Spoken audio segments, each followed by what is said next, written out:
To lead the Skol chant and sound the Gjallarhorn, please welcome the 31st Adjutant General of the Minnesota National Guard, Major General John Jensen.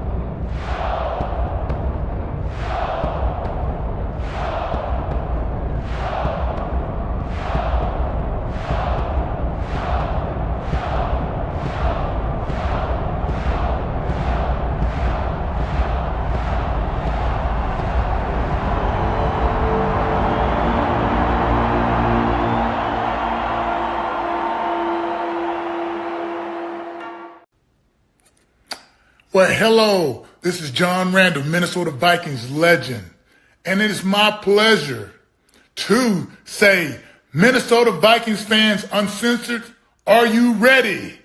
Keith, get your people up. Let's go. Skol, skol, skol, baby. Let's go.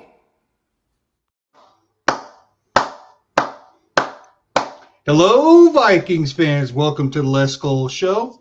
I'm Fish. As always, I've got Mr. Positivity, Cody Bowden. Hey, who grease with smoke, Skol Flechette. Our Captain Keith's going to be joining us in just a second. And welcome to our show where we have a quick recap of our big Week 9 win against, I don't remember the name, and a preview of our Week 10 game against the Baltimore Ravens. We've got some enemies to Skol with tonight. You know, we'll be talking some JJ McCathy, and we're going to be looking at the current state of the Vikings and the NFC North. We're going to go around the Gjallarhorn with our hot takes and make our Purple Prophecies. But before we jump into all that, let's break this ice. Fellas, trade deadline passed, and the Vikings stood pat. Biggest move was the Colts acquiring cornerback Sauce Gardner for 2 first-rounders and a player. What are your thoughts on the Vikings not making a move? And would you have been okay if the Vikings were the ones to have made that deal for Sauce? What you got, Shaq? I kind of figured, which I kind of hate, but I feel like Kwesi and KOC is comfortable with where the team's at right now, and they're trying to figure out how the all-season is going to go and how to juggle that cap space. I would have definitely traded 2 first-round picks for Sauce Gardner because at the end of the day, I'm trying to see a Super Bowl sooner rather than later. And, like, we have the current core pieces right now kind of hitting their primes and the younger guys who's about to hit their prime. I'm not trying to have all these players having to wait to hit their prime when we're trying to win a Super Bowl now, or closer to now than 5 years from now. So I would have traded those picks. We don't got time to develop players. Ain't nobody got time for that. We got bronchitis, right, Shaq? Mm-hmm. What do you say, Cody? I don't even know if the KOC and Kwesi put together this team to try to win a Super Bowl now. I think it was put together to see if we can ease the development for JJ McCarthy going forward. So if they were really making a Super Bowl now, they would have went out and got Sauce Gardner. You know, I think what they did is they realized, okay, we can develop him through a talented team now, and we can still build through draft picks in the future. But again, not going in the trade past the trade deadline to find a weak position kind of hurts us. Because we still do need a cornerback out there. So I'm discontent with it. Like I see why they didn't do it, but I also see what your guys' side is man, I want to win now. It's probably not about winning now. It's probably just the development of JJ McCarthy.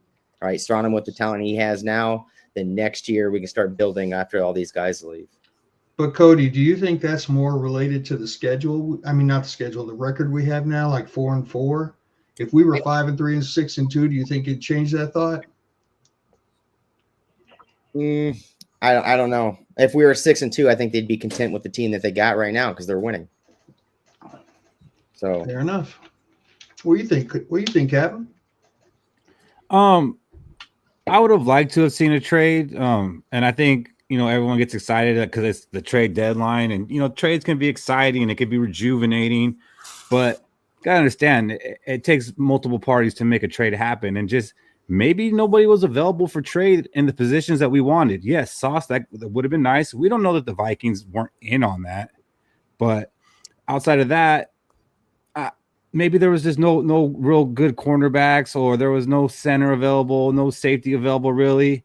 And it's not like the NBA. The NBA is the most exciting trade deadline there is, because that all day your phone's just going off the alerts. This guy got traded, this guy traded, this trade. That doesn't really happen in the NFL. I think there was 6 moves at the deadline. So it's not like the Vikings were the only one not making a move. It doesn't happen like that in the NFL. So I do think they might have made some calls, but it takes 2 to tango in that situation. And I'm glad they didn't make a trade just for the sake of making a trade. And to be honest, I didn't want to trade day 1 or day 2 picks. So anybody we would have traded for, it would have been like, some depth, which we could use. We could use another safety or another cornerback. And you can make that face all you want, Shaq. But what I'm saying is fact. We get depth in UDFAs. That's what we best for. Wait till the draft's over and go pick out the free agents. And people are saying, what would we lose if we did get Sauce? Well, I remember there was a time where we were paying a hell of a lot of money to a guy that played safety, to a guy that played middle linebacker, and our season completely fell apart because we have no other surrounding pieces around them.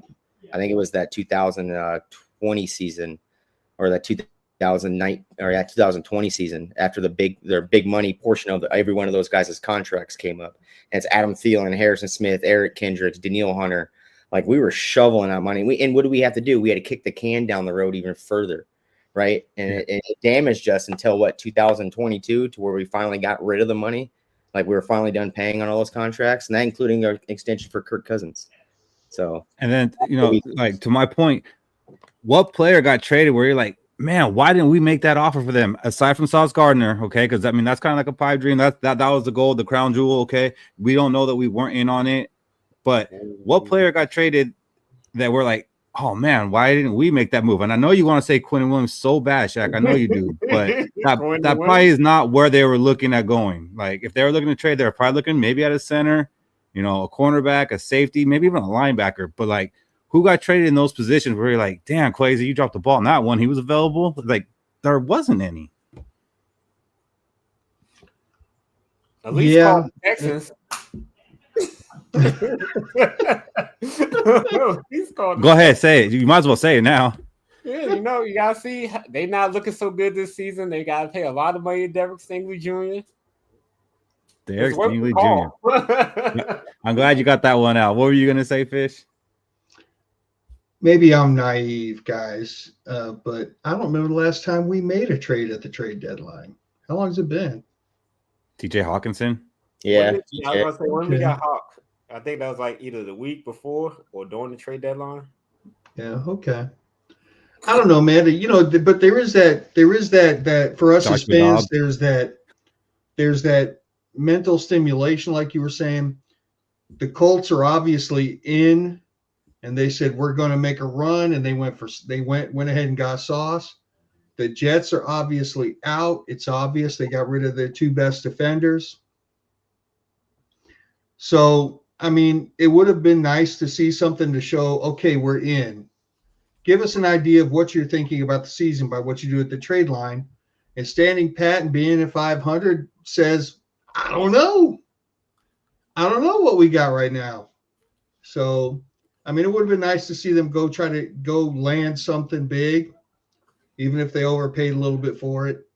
It would have said, okay, we're in, we're doing this. This is happening. We're serious. We know we are. So, I don't know, man.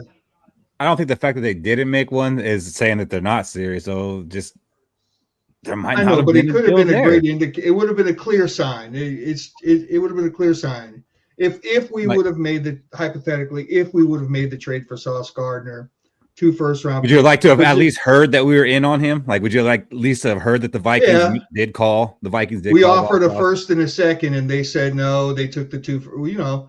But I mean, but let's just say if we'd have made that trade, how hype would we be right now? Because that's a position of need. I think we all agree, right? He's one of the best players at that position of need in the league. Yeah. And that would have made us say, oh shit. Hell yes, we're going, baby. We're in it now. I think it'd have changed our attitude as fans just a little bit. It'll move the needle. But does he move the needle for us to win a Super Bowl? Possibly. What's the weakness? It moves it closer. It gets us closer. But okay, well, if we don't win a Super Bowl, then in the offseason, we're like, why didn't we pick up any big names in the offseason? Well, we couldn't because we got Sauce Gardner. Well, I mean, we're not gonna be able to do anything because we got no damn money, and that might have played a part into it because Sauce Gardner's already paid. So, like, we could have traded him all we wanted to, but we don't have the cap space to make it work. So, I mean, kind of got our hands tied there. But and Aaron made a good point. We did pick up Cam Robinson last year at the trade deadline because Darisaw went out at this time last year. So I think we've made a trade just about every season, but not really a significant one. Like the Josh Dobbs, that was out of necessity. Cam Robinson, out of necessity. TJ Hawkinson was probably the last, we need to upgrade and get better trade that we've made. Yeah. But what if I was to tell you guys it's not over? Okay. We didn't make a trade, but there's still a move that could be made. And we can still address one of those positions. And that's the quarterback position. It doesn't cost us draft picks? No, it will not cost us draft picks. And hopefully it won't cost us a lot of money either. Asante Samuel Jr. is supposed to be visiting with us tomorrow. He's already made his rounds to a couple teams today. He hasn't signed with anybody, so that visit is supposed to still happen tomorrow. What does that do for you, Cody? Asante Samuel Jr. I hope he's healthy to play. If he, like, the doctors cleared him, right, to play cornerback, right, and one of the doctors that did clear him is the head doctor for the Pittsburgh Steelers, which is his final visit next week. So I'd like to see what pans out. I'm happy that he didn't sign with Green Bay, didn't go to Carolina. He does have the Bears after us, but I'm also kind of worried, why didn't he sign with Green Bay? Why didn't he sign with Carolina? It kind of gets me thinking, is he truly healthy to play in the game? But if we do sign him, I'd be ecstatic just because I want to put Byron Murphy in the slot position, in the nickel position, and not on the outside anymore. And Asante Samuel is the perfect fit for us to put Murphy in the slot. What about you, Shaq? What do you think about the possibility of the Vikings signing Asante Samuel Jr.? I like it. We could have 2 nickels out there and then Isaiah Rodgers. Playing that quarter defense. But in all seriousness, I like what I've seen out of him when he was healthy, when he was playing the Jaguars. Back, I don't remember the year, but it was the Chargers versus the Jaguars, and he had 2 pick sixes, I believe, against Trevor Lawrence. So, he has the instincts, the ball skills. His only knack is tackling and height. But if he can cover, then by all means, if we get him for cheap, he could prove himself on a 1-year deal. And then, we take it from there. Does he want to play for Flores? Aaron asked. I don't see why he wouldn't want to play for Flores. I mean, it's going to be a great position for Asante Samuel Jr. to be in, especially if that defense up front is going to play like it played last game. It'll be a nice spot for a cornerback to land. And there are rumors out there from a person who knows a person that's cousins with another person that knows, that says that Vikings are on the top of Asante Samuel Jr.'s wish list. So it sounds like if he comes in, the interview goes well, and they can work out the money, I don't think it'll be that expensive. It's just going to be for the rest of the season. I think we could hear that we signed him tomorrow. I think it's a very possible scenario. What do you think about it, Fish? I'm not talking about elite. I'm not talking about like top 5 or whatever. Is Asante Samuel Jr. a legitimate bona fide starting cornerback? He was before the injury. That's better than Jeff Okudah. Sign him. This would have 100% be an upgrade over Jeff Okudah.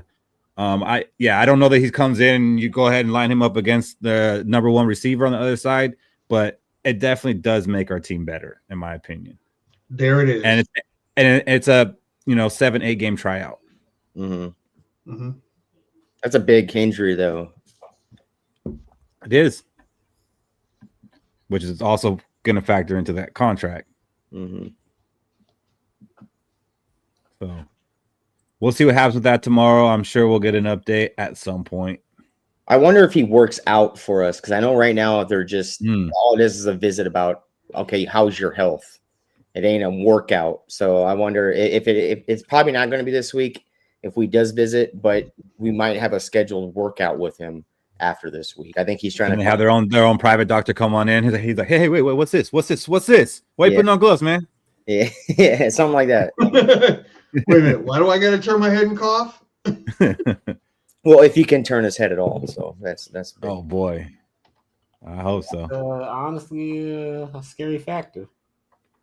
So Definitely that is. actually puts us at a disadvantage versus the Steelers then, because they might want to buy the house without doing a home inspection. They'll be like, "Sign here, baby. We ain't got to do any workout. You good? Come on." I don't know that anybody's gonna be like that with the neck injury. But again, even with doing the due diligence that the Vikings should be doing, I don't think he'll be expensive, and I think it'd be a worthwhile pickup because I think it will make us better. Like he's gonna be better than Okuda, he's gonna be better than McLaughlin, and Jeremiah Vaughn, if he's still even on our practice squad, I'm not 100% sure. Like this is an upgrade to our defense, and it's not going to cost us a draft pick, and it's not my money. So I say let's go for it. But let's go ahead and get into this Week 9 recap real quick, where the Vikings came up with a big divisional win against the Detroit Lions, 27-24. It felt bigger than that. I'll take it, though. That gets us to 4-4 on the season. You know, that game, it opened up with us getting punched in the mouth real quick with the Lions driving down the field. Then they're getting a 4th down from the 40-yard line, and they did the Lions thing, and they went for it. And, we're scared, they're probably going to get this. Not only do they get it, the guy catches it at the 10-yard line and drags 3 of our players into the end zone. And just like, oh, okay, it's going to be that kind of game. But then we got a good kickoff return from Price, and one JJ McCarthy led us to an opening score, tying that game up 7-7. And after that, the Vikings never trailed again. We're going to talk plenty of JJ tonight, and there are a lot of positives to talk about from this game. A lot of credit goes to the defense as well. We were playing against a top offense in the NFL, and we competed. We looked confident on both sides of the ball. The offensive line played much better. The running game was working. Coach used it well. Very happy with KOC. We definitely need to talk about him a little bit. But on both sides of the ball, this is a well-played game. Very entertaining game to watch. This might have been the most entertaining game to watch so far this season. I feel like this is what the team needed. It's what the fans needed, and we got it. Cody, what are your main takeaways from this one? Well, I just got to answer Steve right here. He said Asante Samuel won't be football ready till week 13. Well, thank God we played the Green Bay Packers in week 13. My biggest takeaways in this whole thing is we scored a first quarter touchdown. I've been harping it all year long, right? I think that jumps KOC's record to now 22-6 when he does score a first quarter touchdown offensively, and he's not 15-16 when he doesn't. So, hey, first quarter touchdowns, get ahead, all right, keep it close. They were up it was 14-7, I think, in the first quarter, and then we started going off a little bit there. Hey, first quarter touchdowns, jump into a lead, you're going to need them. Try to keep the score close so it doesn't get out of hand, which we've seen this year, to where teams have scored on us and then we're constantly trying to fight back in the game. It's that first quarter touchdown. You've been harping on that, and you got it. And just like you said, they won the damn game. What's your main takeaway from this one, Shaq? They actually showed up against a team that was, on paper it seemed scary. Was the better overall team, but the Vikings actually showed up and came through after not showing up for the last 2 weeks. So my main takeaway is thanks for showing up, Minnesota Vikings. We just starting to get healthy again. I feel like we finally starting to see the team we've been scouting since the all season. And I'm just glad, we're getting to build that chemistry around our young franchise quarterback, JJ McCarthy, who has yet to lose in Michigan. And that was a kind of a narrative coming into it, and people were taking that as a joke. They never lost to Michigan. No, that's real. Number 9 don't lose in Michigan. Michael Fish. What were your takeaways from that game? Lions ain't shit. They're not as good as everybody thinks they are. Good team, my ass. Let me tell you something. They were as healthy as they've been all season coming into that game. They got McNeil and Reeder back. They had their defensive tackles. We should not have been able to run the ball against them. We ran it down their damn throat. We were reasonably healthy, and that goes to my point. We are the third good team they've played that was reasonably healthy, and they got handled by all three of us. They are nothing but an overrated team that can run the ball up on run the score up on bad teams. We played a complete game, and we were one ticky-tack holding penalty on a kickoff return for a touchdown and a non-called OPI away from it being a total fucking blowout. They ain't shit. I can't wait for Christmas. Yeah. Ooh, Fish dropping F-bombs. You know he's serious. And you know what? I'm starting to think this is not just an act anymore. I'm starting to think this is really how Fish feels. I think he really feels the Lions ain't it.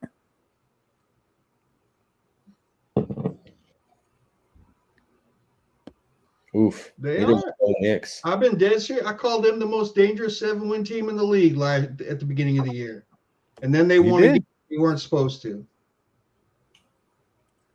Tommy, unfortunately, none of the next 9 games are in Michigan. Minnesota's close for weather. Maybe we might get a snow. Yeah, man. Like I said, I think this was like the most entertaining game to watch. It's the most physical that I've seen this defense. Offense was well balanced, between the pass and the run. Very unpredictable. Like normally coming out of snap, like I could almost predict every time. Oh, this one's gonna be a pass, this is gonna be a run. I had no idea what they're gonna do every time they snap the ball. So that was a fresh breath of air.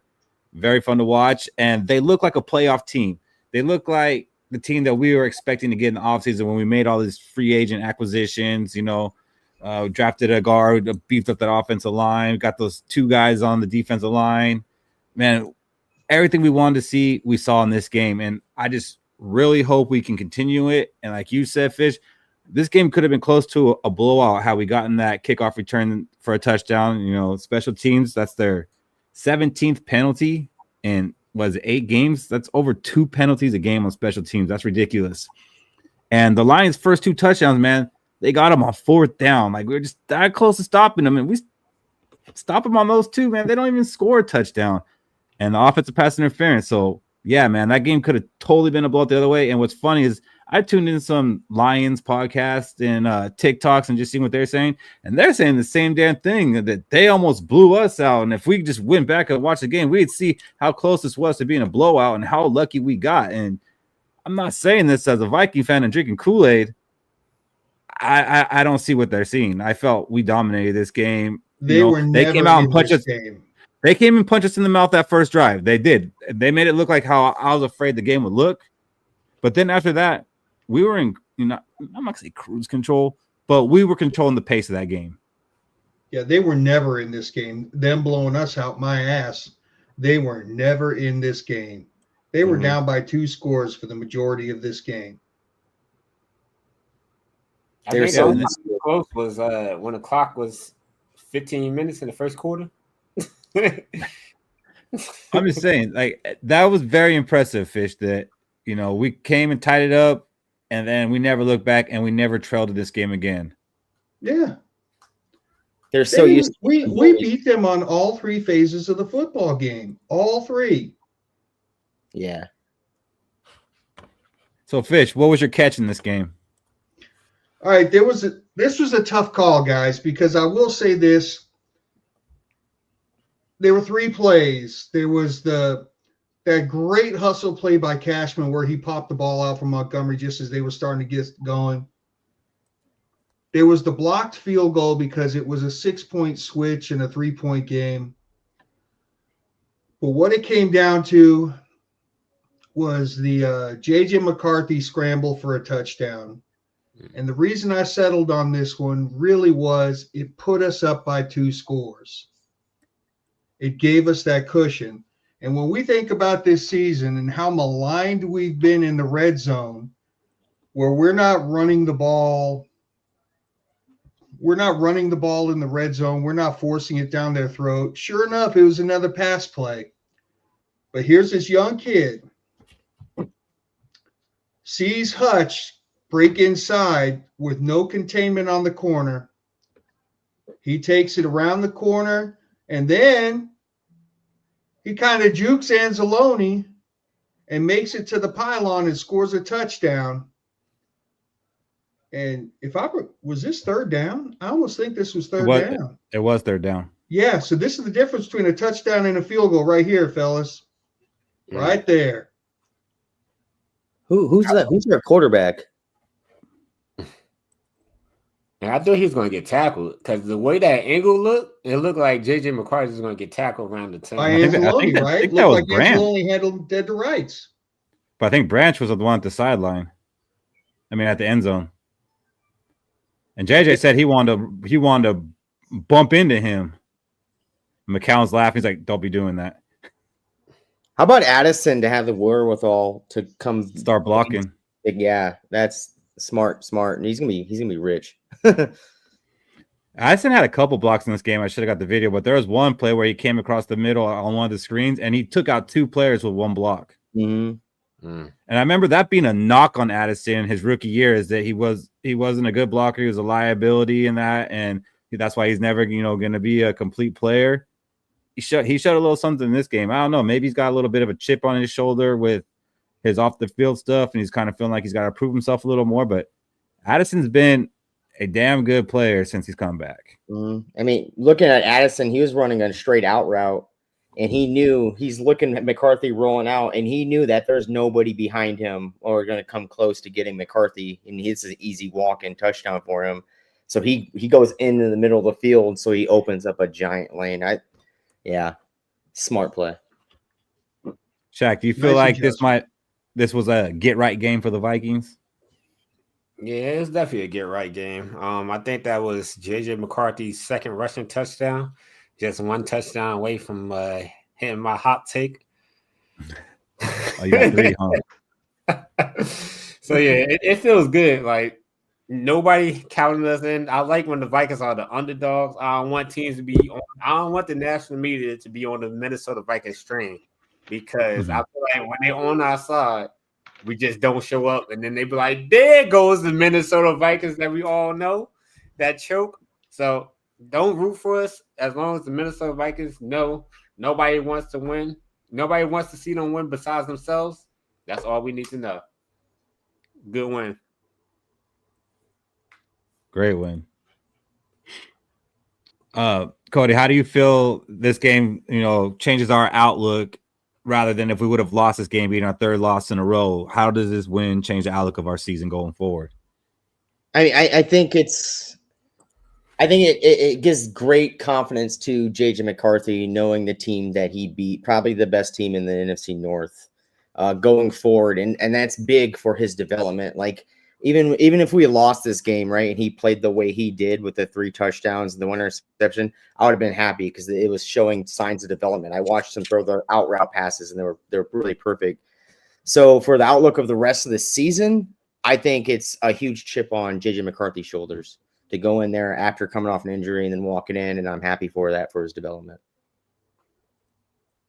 So Bob asked, why do we defer the opening kickoff? And Bob, that's something that I think at this point most NFL teams do because teams like to get the ball after the half. So when you defer, that means you're getting the ball coming out of the half and you're depending on your defense to make that opening stop.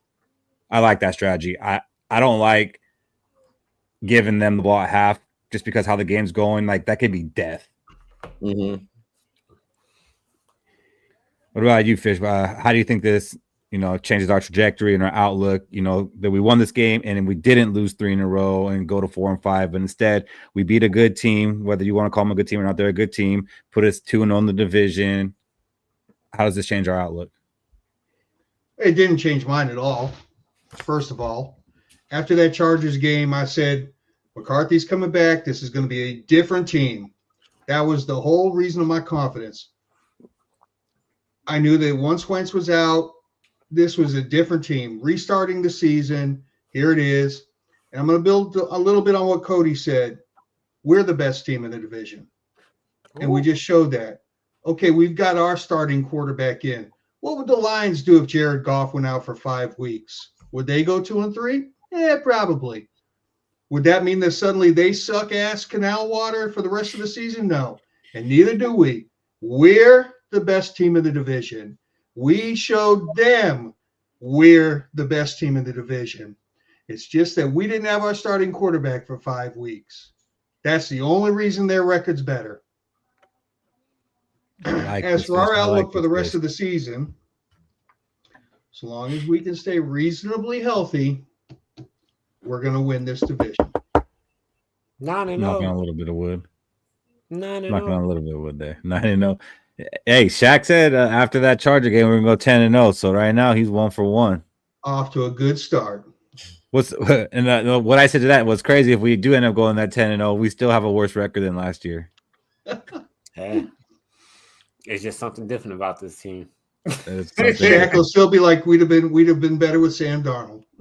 Hey. I don't know. I think 13-4 would be more impressive than last year. Hey, 6-3 wins this division with this with the schedule we got this year. 6-3 wins this division. 6-3, 6 wins, 3 losses remaining going in this regular schedule wins this division. And you touched on it, Keith. There's another thing, and it cannot be overstated enough. We are 2-0 in the division. The Lions are 1-2. Yep. That's why that is going to raise its ugly head later for them. 6-3 wins the division. I think the Bears are 0-2 and the Packers are 1-0, I believe. 1-0. Yeah. 1-0, yeah. So, Cody, you say 6-3. So do you really believe the 10 wins gets this division? I think it's so tight in the way our schedules are for all the teams. That's what is going to take to win this division. Every team plays a gauntlet this year with this schedule. And I think, yeah, with the way we play each other twice, it's going to come down to division wins. It's like Fish said. I feel a lot more comfortable with 11. Yes. So is there anything you could take negative from this game, Cody? Like a critique. Negative from this game. It's not much. I mean, it would probably be with the 2 sacks McCarthy gave up. I thought we did dominate, like Fish said, all 3 sides of the game. It'd be either between the 2 McCarthy sacks where he escaped and then he rolled out. He didn't throw the ball away. He tried to make a play with his legs. I think he needs to learn from that. And then the penalties on special teams was huge. Those are maybe my 2 negative critiques of it all.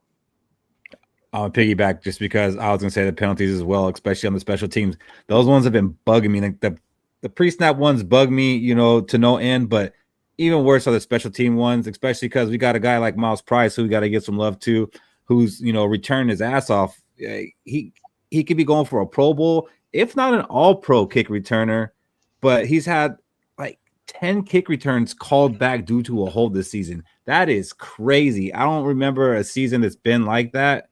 And this time, it took away a 99-yard touchdown. And we've all been waiting for it. We've all been saying, he's going to break one. He's going to take one back to the house this season. And I made the mistake of getting excited when he did it. Instead of doing the whole, oh, wait, is there a flag? Is there a flag? Because that's what you got to do with this team. Is there a flag before you can celebrate? So definitely the penalties for me. And then just giving up the 2 touchdowns on 4th down. Just, if I'm going to critique a little bit. But other than that, anything we did bad, we bounced back with good. So very happy with the win. Anything you got to critique on this one, Shaq? That trash ass secondary. Byron Murphy. I mean, good God. Watch your mouth. I mean, Byron Murphy, it's like anytime we see golf halftime, he looks straight at Amon-Ra St. Brown. And I feel like 9 times out of 10, he was catching the ball. And you see Byron Murphy get the tackle at the Amon-Ra get the first down. I'm like, come on, Murphy. Like, you're supposed to be our top corner. You're supposed to be one of the best corners in the league. And you got to defend one of the best receivers in the league. That's why you get paid a little less than the top receivers. So you got to earn your contract. And it's just like, I don't feel like we have an elite shutdown corner. And it bothers me that we gave him that money. And that game showed it. Yeah. I mean, he was getting beat by tight ends, not just wide receivers. Like I saw him manning up against wide receivers and getting beat by him. And that bugged me. And Metellus too, man. I like Metellus. He's a good player, but he's a bit of a liability in the passing game. What would you critique on this one, Fish? All right, so our boy JJ McCarthy. Right now, the biggest flaw in his throwing game is he's got to get better at leading people across the middle. He's throwing behind people. I think he even had a pass across the middle to Jefferson, where Jefferson was kind of reaching up and high pointing it a little bit instead of, And he fell down catching it. Yes. So, and then there was behind Naylor. And even that great third down conversion he did to Naylor, he back shouldered it. And was it really a back shoulder or was he just throwing behind him? I don't know. The jury's out. Was it on purpose, right? Was it placement? I'm going to say yeah. He's just got to get a little better at leading people across the middle so they can catch the ball and run with it, and not be so focused on having to secure that catch by having to adjust. But bam, it's right there. Turn their head and go. That's it. That's my only critique about that, because you guys have listed the other ones that I would have had about the game. Yeah, and all of our critiques, nothing they can't overcome. I mean, they did it in this game, but it is stuff that they can improve on and be even better. Like, I just really hope that the team we saw on Sunday is the team we see going forward. Someone else that had a good game wasn't necessarily on the field, Coach Kevin O'Connell. We've been very critical of him as a fan base, especially after that Chargers game. What do you guys think about this performance? And I want to start with you, Cody, because I think you might have been the most critical of him. You're not out on him by any means, but I think you've been a little frustrated, a little disappointed with him. How do you think he called this game, and what do you think about his game plan in this one? So I thought he called a really good game. I know there was a section of it to where time management, but I thought that played into what he was trying to accomplish with time management. I thought he kept the playbook to McCarthy's strengths. He was probably telling him, hey, I need to get the ball out faster, right? And we saw all game long that ball was getting out faster, right? Besides those 2 sacks he took, in which the pressure at the middle he had to escape out of. I thought he ran wide receiver route concepts that allowed McCarthy to get high percentage passes off. Every pass was makeable for McCarthy, even the interception. I think if Naylor caught that ball, he's gone for 30, 40 more yards up the field, right? So I thought he played the strengths to McCarthy.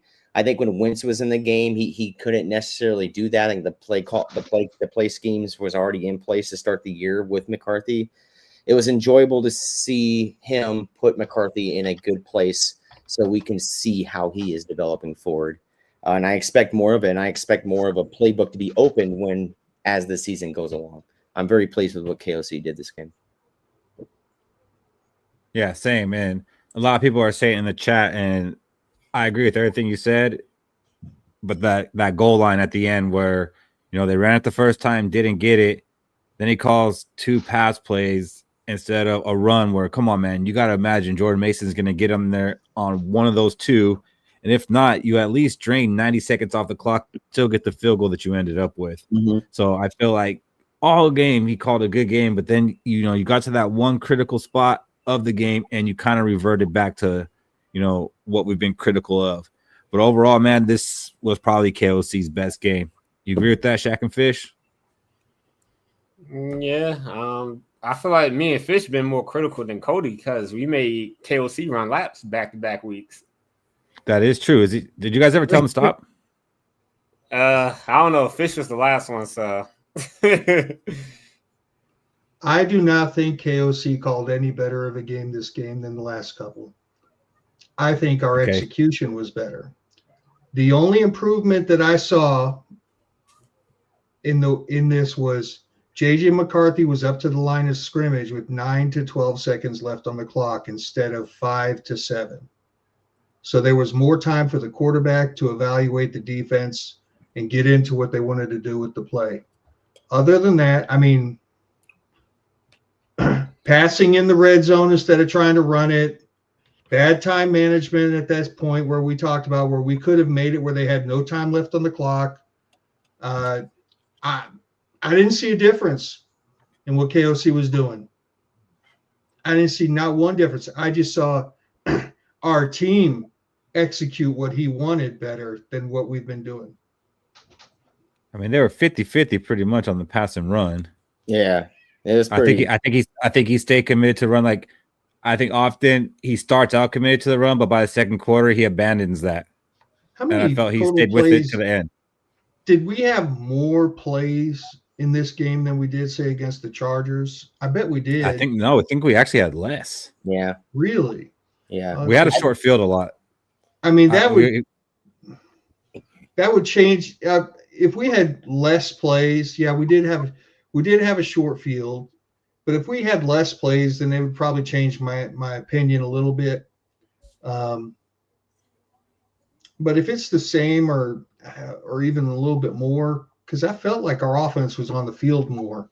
I mean, we had less play, we had the shorter field, but we had the Lions, 3 or 4 straight 3-and-outs in the middle of the game. So I thought our offense might have had more series than against the Chargers. Just saying. I mean, I don't have the information on me. We had, I think, 10 offensive drives in this game. Mm-hmm. Yeah, I'd have to look it up. My gut just was telling me, and look, one thing that skews the numbers is that one lateral for 31 yards to Aaron Jones that probably should have been a pass play and been receiving yards. That skewed the numbers a little bit, but I mean, I just felt like we played better. Our team. I mean, you're not wrong about that part. I do think they executed better, but I mean, and that might have helped KOC stick to the plan because it was actually working. Yeah, that could be too. Yeah. I just thought he did really, especially in that last series. He ran the ball on first down, right? And when we're like 4 yards away from a first down, and he could have just passed it right there, right on second down, and incomplete would have happened, and we'd have lost our minds on KFC. But he ran the ball again, and we only gained us 1 yard, right? And that's when it caused the Lions to use their second to last timeout. Right, so then they throw the ball on third down on that final play, giving JJ the ball. I thought the defense and the offense were coached very well. I thought it was complimentary football, especially when they were keeping the Lions' offensive players inbounds on those tackles, not allowing them to go out of bounds. That was wasting time because at the 3-minute mark, the 5-minute mark, it was the time against the Lions. They were fighting the time. Right. So what we did going from that 5-minute mark all the way up to the 3:30 mark to we allowed them to score a touchdown. Then we got the ball back. We were able to drain clock. Love it. Defense played a huge part in this game. Like I said earlier, this is probably the best performance that we've seen out of this team on defense, except for that Bengals game. But this was much more impressive given who we were doing it against. Like I said, it looked like it was going to be a long day for this defense after the opening drive. But after that, they took it away. They were getting pressure on Goff. And this is like the most uncomfortable that I've seen Jared Goff playing against us in a long time. Normally, it looks like he's just having his way back there, having his time, picking us apart. And that just wasn't the case. We had so much pressure on him. A lot of people thought that Gibbs would run all over us. And I'm not going to lie, I thought he would have. But between Gibbs and Montgomery, they had 20 carries for only 65 yards and a fumble. St. Brown, I was worried, they're going to just run that dagger on us all game, and he would have 20 catches. He had a quiet 9 catches for 97 yards. You're probably shocked hearing that he had 97 yards because where did it come from? Didn't see it. Yeah. Vikings got pressure on Goff, 18 of his 37 dropbacks and 5 sacks. Great game by this defense. What did you guys think about the defensive performance, Fish? And the amazing thing about it is in the last couple of years, when we've blitzed Goff, he has crucified us. Mm-hmm. So what has changed? I don't know. I think it's because. But I like it. I'm not sure, but I liked it. However we got to this result. First things first. Our defensive line as a whole penetrated the whole game. I don't know how many tackles for loss we had as a team, but it was a lot. And then we blitzed right. We ran the stunts right, and we brought the pressure up the middle. Once again, let me state this: versus a completely at the beginning of the game intact Detroit Lions offensive line that was doing a great job of protecting him up until this point. So I just think it's Eric Wilson. Eric Wilson's the difference. That's it. It's one player, Eric Wilson. Nothing to do with Van Ginkel being back. Oh man, yeah. I think I might have said something about that to the Lions fans. You might have. You might have mentioned his name. I might have said something like, you know who this guy is, but he's back, and this is going to be completely different because he's back. All I'm saying is we were almost completely healthy. They were almost completely healthy. We got to see both our teams almost completely healthy, and we kicked their ass in their house. In their damn house. That's JJ's house now. They call him Daddy. Mm-hmm. What do you think about that defensive performance, Shaq? It kind of feels like what I said last Thursday. How do you beat the Lions? You stop that motherfucking run game, and then you watch golf try to beat you. And they got so offended when you said that. It's like, oh my gosh! But in all seriousness, yeah, that pressure was getting to golf, and we actually contained the run game. We didn't let Gibbs get out to contain and then break a 50-yard, 60-yard run. We didn't let Montgomery break through tackles and get like 8-9 yards a carry. So by us stopping that run game, and I think to answer your question, Fish, the difference was I don't think the interior offensive line is as good as it used to be, and they kind of still trying to figure that out. But, Lions fans, they felt like, well, we're still the same old Detroit Lions. We could let them play anybody on the line. It's not that simple. Our defense actually has more continuity pass rushing than their offensive line has blocking. So I think that's another key factor. It's just a flesh wound, right, Shaq? Mm-hmm. Aaron's talking about the missed sack for Gennard, and man, he's had a lot of those. And I was on Twitter, and I saw a lot of the fans have been tweeting at him. And Gennard is somebody who reads tweets and responds back to them, and you could tell like it is kind of bugging him, and like he's not even mad that the fans are calling him out. He's like, yeah, I gotta make those plays, I gotta finish those, and I will. So, I hope he gets 2 in this game, like just to get back on it, because he's feeling it, and the fans are letting him know. Which I don't know. I totally agree with fans, atting players just to critique them. Like, I mean, I guess they sign up for it. I guess they know it's coming. They can block people. It's just a weird thing to do. I think he's taking it the right way, though. Definitely. I think it's not like who was that damn cornerback that we got? Oh, from the Chiefs, Breland, where he just started. You can eat my. Get off my Johnson. Yeah. Elite. I think he's taking it the right way, and it's gonna happen. He's gonna start finishing. Whatever that minor adjustment that needs to be made, it's gonna happen. And sticking to the defensive ball, and another player we've been talking about, Dallas Turner. So there was a lot to love about this defense, and we'll talk about some of these players when we're giving out game balls, I'm sure.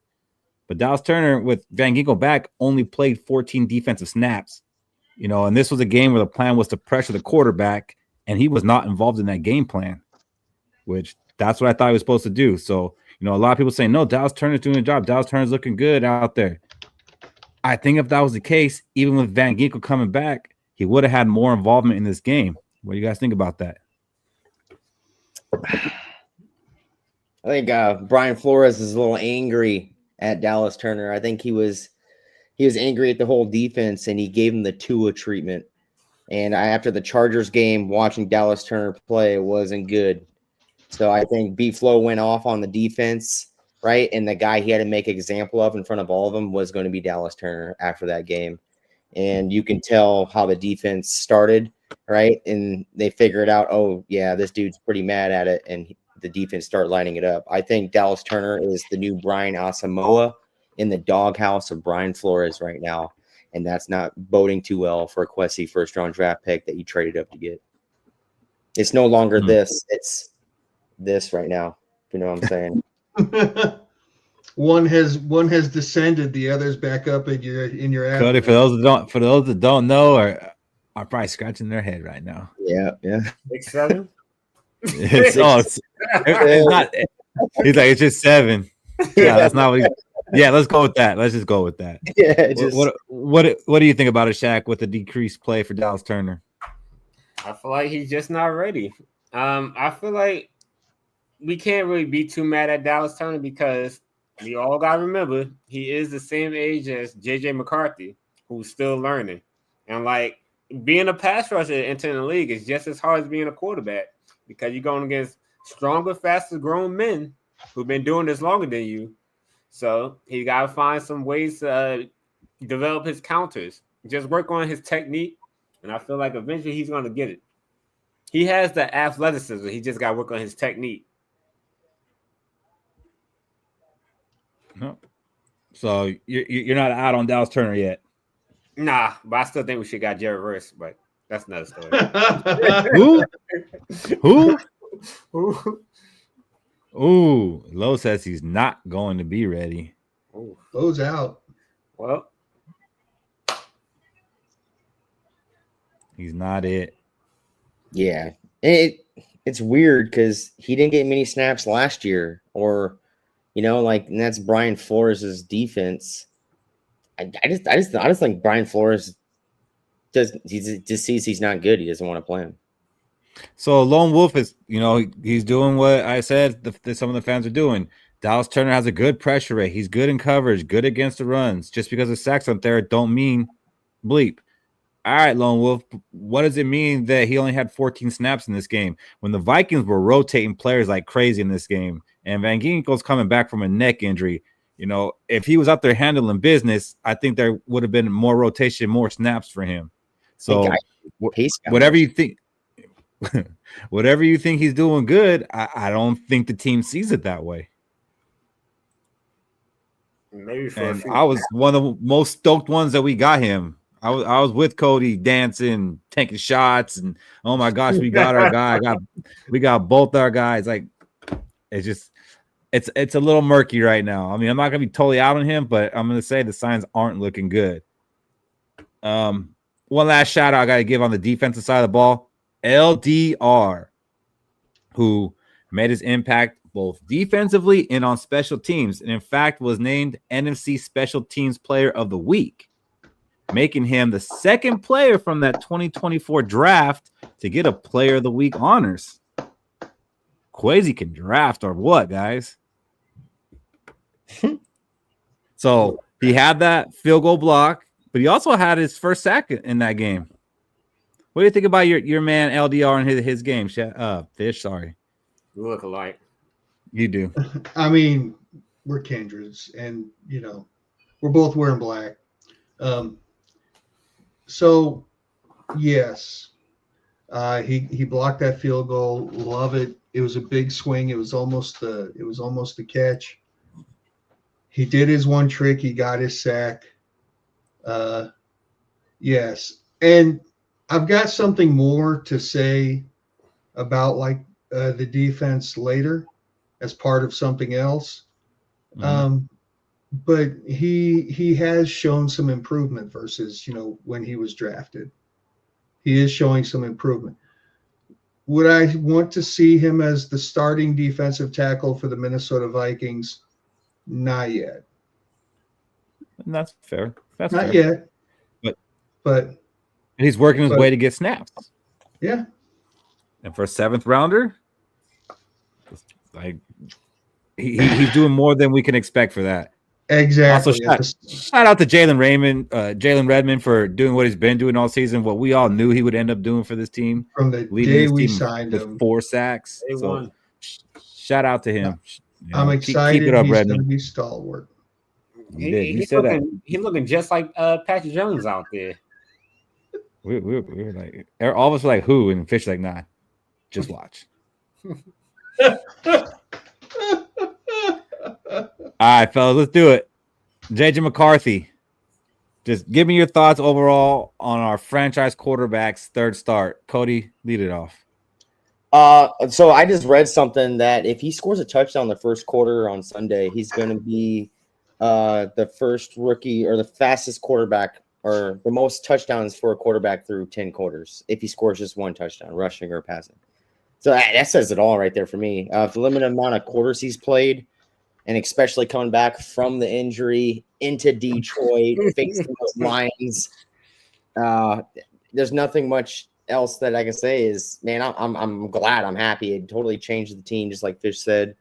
I want to see a different version of McCarthy next week. I want to see a better version now. Just keep improving week in and week out. And I think this was a huge improvement, especially with the out route throws when he was just throwing dimes to the out routes. And Fish, I know you had some issues with his accuracy, and especially the ones on the run a little bit behind. But overall, how did it feel seeing JJ McCarthy out there doing what he did? Let me throw a quick shout out first. Last week, Packers fan Steve was adamant we were going to beat the Lions. So, Steve, I want to recognize you for that. Keep pounding. As for JJ McCarthy, there are still a lot of things he's got to work on. But I tell you what he can do, he does really well. So it's a good spot to be in, to be able to look at a guy who can bring us to the point where we can win a game like that, a decisive win, not a statement win, but a decisive win over against a divisional opponent. And he still has a lot of room for improvement. So if he can follow Cody's pathway to success and just show incremental improvement every week and get better, I don't see how y'all can't think we're going to the Super Bowl. I don't see how you couldn't even not. All he's got to do is get 2% better every week, and by the time we hit the playoffs, we're a demon. Well, talking about 2%, I know he's only passed for over 150 yards one time, and we lost. And I know the line that Vegas has his over-under right now is at 215 yards.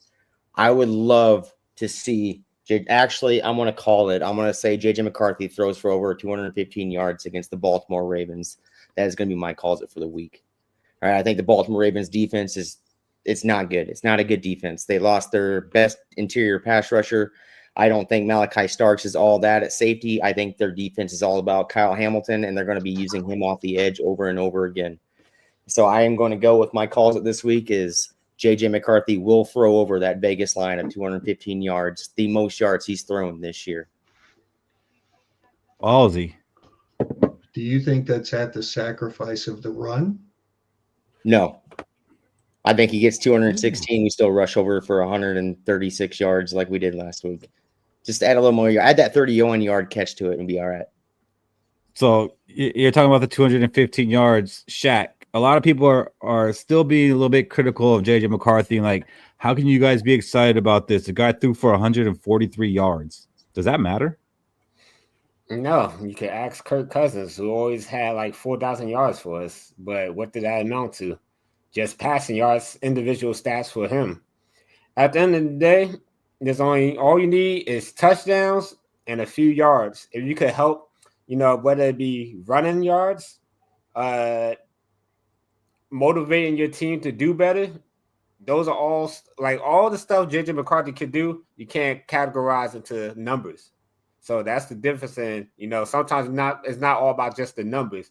It's the other things we don't see or the preparation he does behind the field. Something they don't do at Alabama. Alabama. Why are we talking about Alabama? Are we talking about the teams that JJ eliminated? What are we doing here? So, I mean, I give JJ McCarthy a lot of credit. And, yeah, he only had 143 yards, but that's all he needed. We only had 10 real drives in this game. If you take out the ceiling drive, that one doesn't count because they didn't finish that. And then they had the kneel out before half. So, really only 10 drives. And 3 of those 10 drives started with inside the Lions' 35-yard line. So, he was playing with a short field. And credit to the running game. We were getting 8, 10, 11 yards on first down plays. So, he was working within what he was given, and he turned that into 3 touchdowns. That's awesome. When we had Wentz back there, the average time to throw was like 2.3, 2.4 seconds. JJ McCarthy had 3.14 seconds, which was the 5th best out of any quarterback. And that's not because the offensive line was suddenly all magical and better and holding up for so much longer. That accounts for him escaping pressure and, and making things happen. The guys ahead of him, Caleb Williams, Jaden Daniels, CJ Stroud, Drake May, all mobile quarterbacks who were able to buy time. And JJ McCarthy was able to do that. He had a great game. So, yeah, to me, the stat line doesn't matter. Does it look cool? If you have him on your fantasy team, like I know Fish has him on his fantasy team, so he probably wanted a little bit more from him in the yardage department, but you did get 3 touchdowns, Fish. Yeah, I guess I'll have to be satisfied with that. No, I mean, really, he in this particular game, he had the benefit of the defense was just stonewalling them, and special teams gave him great field position despite the penalties. So, yeah, I mean, he had that to work with. And if he had to drive from, say, our 30-yard line, could he have done it? Probably. I mean, probably. He could have at least flipped the field. And also, like I said earlier, there was that one play that should have been 31 yards away from rushing and 31 yards towards his passing stats, which, 174 yards, any way you slice it, is more than 143. Yep. So, yeah, I mean, I wasn't excited. Skol, Andrew. Got a new member. There we go. Andrew, thank you, Skol. I wasn't like excited. I could see the tempered optimism, if there was even any optimism. He only got 143 yards. But yes, he did account for 3 touchdowns. And yes, we did win that game. And yes, we were never behind after their opening drive. And I think that's a testament to the total team and him doing what he needed to do. And the question is, if he needs to, can he take over the game and go win it for us? Well, that's what he did in week 1 against Chicago. So Absolutely. And also what makes it impressive is the guy hasn't played football in 6 weeks, and he came out and looked better than he's looked all season. Like, that's impressive. So, Cody, how do you think this fan base is going to react, though, if it goes and has a down game? Oh, yeah, bring out the pitchforks and flames again. I mean, either way you look at it, unless JJ McCarthy brings a Super Bowl to this team, it's always going to be pitchforks and flames for McCarthy after a bad game. And I won't even say bad game. I think a mediocre game, as we're seeing right now, right? I think 3 touchdowns, that's a terrific game, but the 148 yards passing, that's considered really mediocre, right? So you're going to have, you got good fans and you got pitchforks out. So if it's a bad game for McCarthy, it's straight pitchforks and flames. And even I will have a pitchfork out there, but not necessarily as a hater of McCarthy. It's just, hey man, you need to keep developing week in and week out and keep going forward. I know you're going to have your lumps. It just can't be like a Trevor Siemian kind of lump or that old Bills quarterback that threw 5 picks in one game kind of lump. You can't have that. Fitzpatrick. So your pitchfork is going to be to get some hay and shovel it into his stall. Yeah, it's going to be a fork. Okay. Shaq, what did you think about JJ McCarthy, the psycho, in the Alter Ego 9? I mean, whatever floats his boat. I remember him talking about it when we first drafted him doing it back in Michigan. Like he said, once he put the face paint on, he gets into another mode, and he basically turns into a football player. So him off the field is different from him on the field, is basically what he was getting at. Like, he's probably a cool, chill guy off the field, but once it's game time, he put the face paint on, and he turns into the old school football player, everything football. So, I like it. Kind of remind me of, like WWE, how, they all have a role to play. They get their own stage names and whatnot. Yeah, I mean, I liked it. at first it seemed a little bit maybe inauthentic, like to me, but to see like he's been doing this for a while. This is his thing, and it seemed like the teammates around him, they were buying into it too. Like, you got this kid, like it was pumping them up. So it just seems like it's not fake. Like, this is real. That's really what he does. And Skol Mafia, thank you very much for that. We appreciate it. Fish, what did you think about the psycho? See, what happens is when I take this cap and I turn it around, I become like a machine. I become like a truck. I don't give a shit about that stuff. I mean, if he wants to have his thing, that's fine. Whatever it takes, dude. Go out there and win the fucking game. But I don't care about that. I'm not putting anything into that as a fan, because the like Cody said, he goes out and has a dog water game against the Ravens. Oh, where was 9? No. What happened to 9? Did he get inverted to a 6? Whatever. I mean, he did on that one play when he flipped. Yeah. Yeah, he sure did. Hey, did you all hold your breath collectively when he tumbled like that too? Like, oh my God, this is the one. I mean, I'm not gonna lie. There was a couple plays where I kind of held my breath, and it's gonna be that. It made no sense for him to just. This ain't no damn bouncy house kid. I still don't know why he flipped. I rewatched the game last night, the condensed version, and I still don't know why he flipped or how that happened. I don't know. Did he do it on purpose? I don't know, man. But like, there was no force that caused him to do it. You got to put that on the impractical pranksters meme. Now do a flip.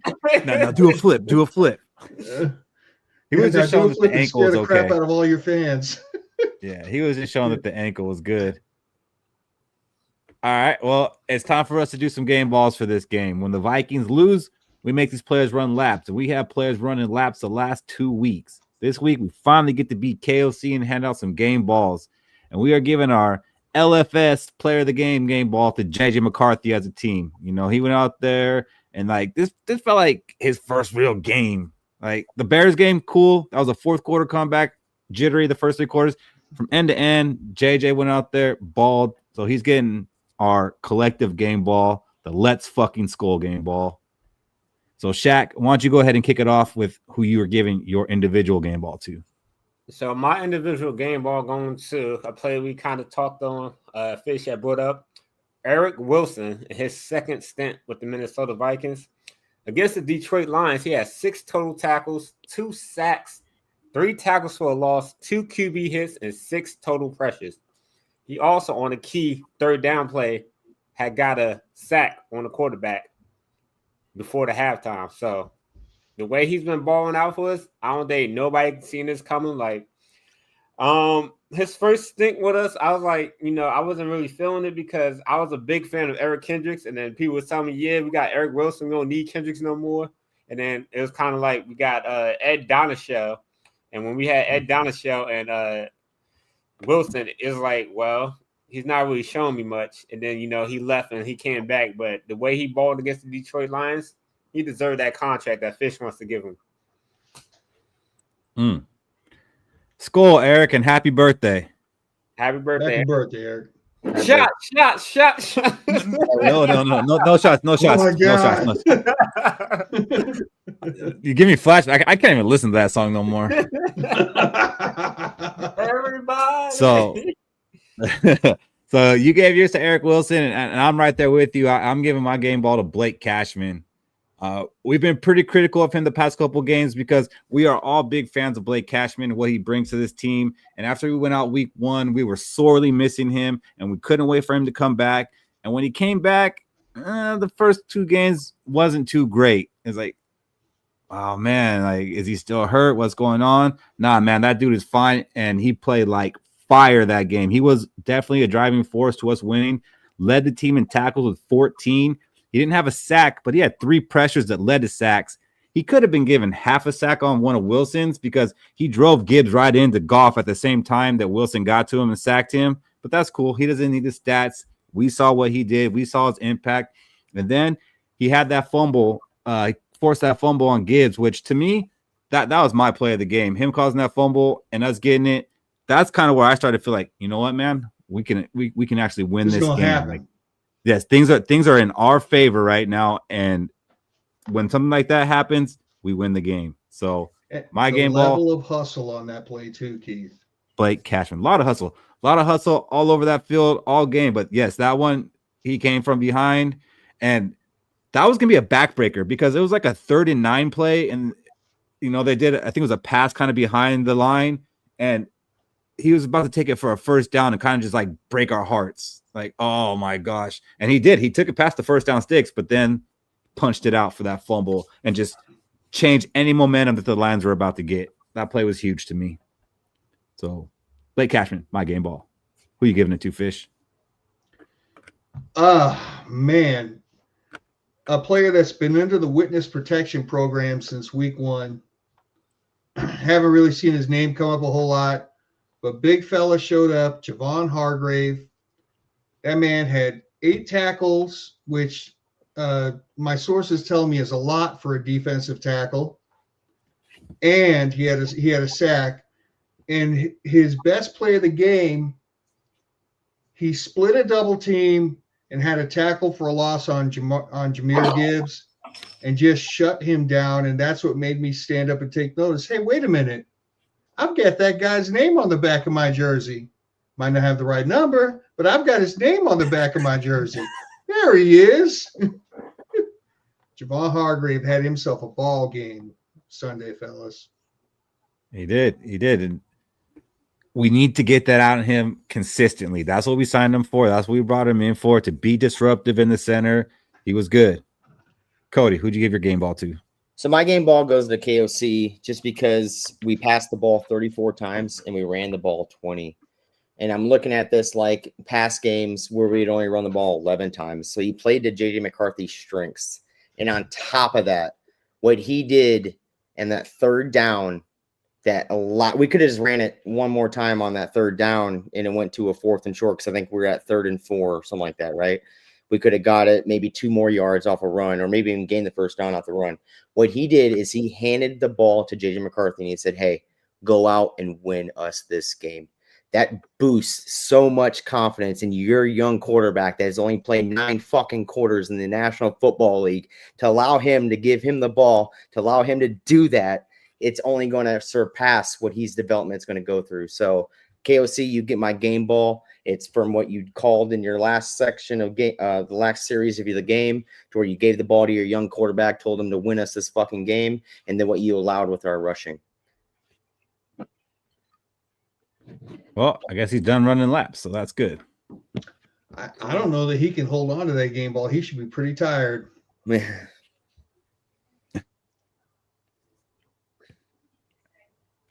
to get these guys in here. So, Fish, why don't you tell us where we're at in the power rankings? Us in the power rankings, because, this is crucial. If we're not number 1, I don't want to hear it. Yeah, all right, so moving on. So in the power rankings, guys, ESPN has us at 18, which has moved us up 3 spots from last week. Yahoo gave us the biggest jump. They got us up to 17, up 5. And the NFL has us at 20, up 3. Pro Football Talk has us at 18, up 3. Quite frankly, I don't think it's enough. This is why I don't like power rankings. I'm pretty sure that the Lions are probably still in like the top 5 in all the power rankings, even though they just got handled. But this is why I don't like power rankings. I bet you we could go undefeated the rest of the season and we'll probably be ranked number 9 in the power rankings. Just saying. You're right. You are right about the Lions. They are still in the top 10 of all those. Yeah. So playoffstatus.com has us at a 36% chance to make the playoffs, up from 18. It's amazing what a convincing divisional win will do that for you, right? Mm-hmm. Has us at 8% to win the division, which is up from 2. FanDuel and Cody, you'll have to explain this to me like I'm 5 years old so I'll understand it, has us at plus 420 to make the playoffs. There are now 13 teams with worse odds, and negative 600 to miss the playoffs. So, Cody, what does that mean? So if you bet $100 on that plus 420, you win $420 with your $100 back.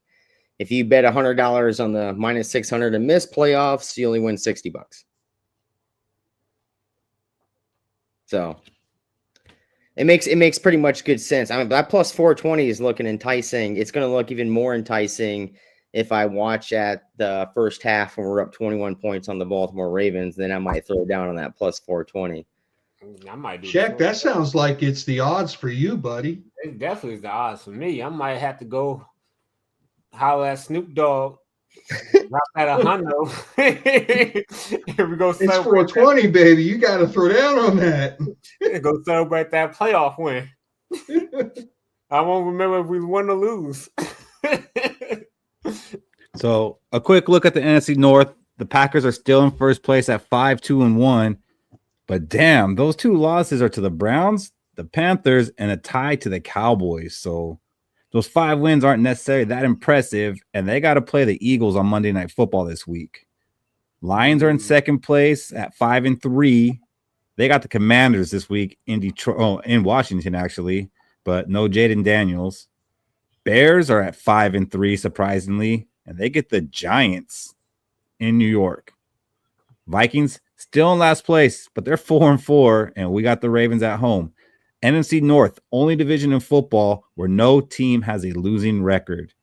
So, yeah, it sucks to see it's at the bottom of the standings, but really, man, we're like a game and a half out of this, and we're 2-0 in the division. So, this is, in my opinion, it's a 4-way tie for first place right now because we still got to play each other a lot, and that's what's going to decide this thing. How would you guys describe the NFC North to this point, Shaq? Competitive. I kind of figured this. Like, even though, we always dominated the NFC last year and we always first round losses, that doesn't mean we're still not all good teams. And then it just means, the Bears was the only team that didn't go to the playoffs last year out of our division, and they just got better. So it's kind of like how competitive we are last year is even more competitive this year. So we gotta be. It's gonna keep us on our P's and Q's. So if we do go to the playoffs in this division, it just means we deserve to be in the playoffs, and hopefully this time we can get a playoff win or two because this division prepared us for it. Fish, are we the best division in football, or are you not there yet? No, I think the AFC West is. I think the AFC West is. Just because I think, from 1 through 3, I think that if you take 1 through 3, I think the Chiefs, the Chargers, and the Broncos probably are somewhat better than the Packers, the Bears, and the Vikings. And then I think the Raiders are better than the Lions. So I think they're the better division of football. No love for the NFC West? The AFC West is so boring. It's a 10-7 ball game right now between Denver and Vegas. And the best team in that division has Sam Darnold as their starting quarterback. We know what he's going to do when it comes time to crunch time. Good point. Won a Super Bowl. Shaq, I almost hope that for you at some point, buddy. Yeah, if Sam Darnold wins the Super Bowl for the Seahawks this year, we might not see Shaq next year. You might not. He might be on some Seahawk podcast. Seahawks Skol. The Skol Hawks. Don't we got to see? So that. My bad. Go ahead, Cody. I said, don't we got to see Green Bay and Detroit still hit their gauntlets? Like we're in the thick of ours. Like, are we still waiting for Green Bay and Detroit to hit theirs? Well, I think Detroit got lucky with the fact that Jaden Daniels is injured now for the season, right? Well, we did too. I think they got really lucky about that this week. But hey, guess what? The Packers have the Eagles this weekend, and then next weekend the Lions have the Eagles. So very interesting. and we got the Bears and the Packers. But before that, we got the Baltimore Ravens, which I know this is a game that we've had circled as, the end of our gauntlet.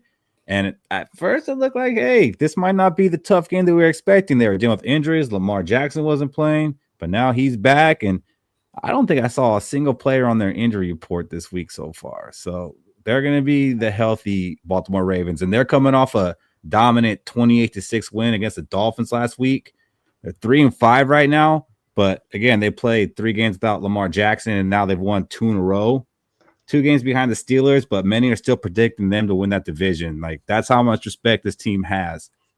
The Ravens lead the all-time series against the Vikings 4-3. Last time we met, it was in 2021, went to overtime. Ravens won that game. Mike Zimmer got fired. Before that, 2017, Vikings won. Went to the NFC Championship with Case Keenum. It gets deeper. Have you guys heard about this Ravens gift and curse that the Vikings have going on? Steve Hutchinson or no? It's actually pretty wild. It's one of the most wild things in sports, in my opinion. And that is every time that the Vikings have lost to the Ravens, they fire their coach that year. Every time the Vikings have beat the Ravens, they've gone to the NFC Championship game. 98, we beat them, went to the NFC Championship. 2001, lost, fired Dennis Green. Lost in 05, fired Mike Tice. Won in 2009, went to the NFC Championship. 2013, which was that wild snow game, lost, fired Leslie Frazier. 2017, Vikings win, go to the NFC Championship. 2021, that overtime game, we lose. That is crazy. You guys think that's going to have any bearing this year? What this tells me is that how you really feel about KOC is going to be determined by your score prediction, guys. I don't know. Like, if we lose, maybe they fire, like, the offensive coach. Who is that? That's the guy that's let his special teams give up 17 penalties in 8 games. Yeah. So we actually do have some enemies to Skol with, but before we do that, let me see if I can bring it up. I actually want to do a little Vikings-Ravens trivia with you guys. So the Vikings and Ravens first met up in 1998, and it ended up the Vikings winning 38-28. Who was each team's quarterback? Kirk Cousins. What year? Say that year again. 1998. 1998. I want to say Brad Johnson and 98. That's 2 years from Trent Dilfer. Who was before Trent Dilfer? A last name Wright. There you go, right? What you got, Fish? Brad Johnson and Jim Harbaugh. God, you guys disappoint me so much. Fish, you got the tough one. It was Jim Harbaugh. I can't believe you got that. It was Randall Cunningham. It was Randall Cunningham, guys, 98. I know, but didn't Brad Johnson start the season and play like 2 games?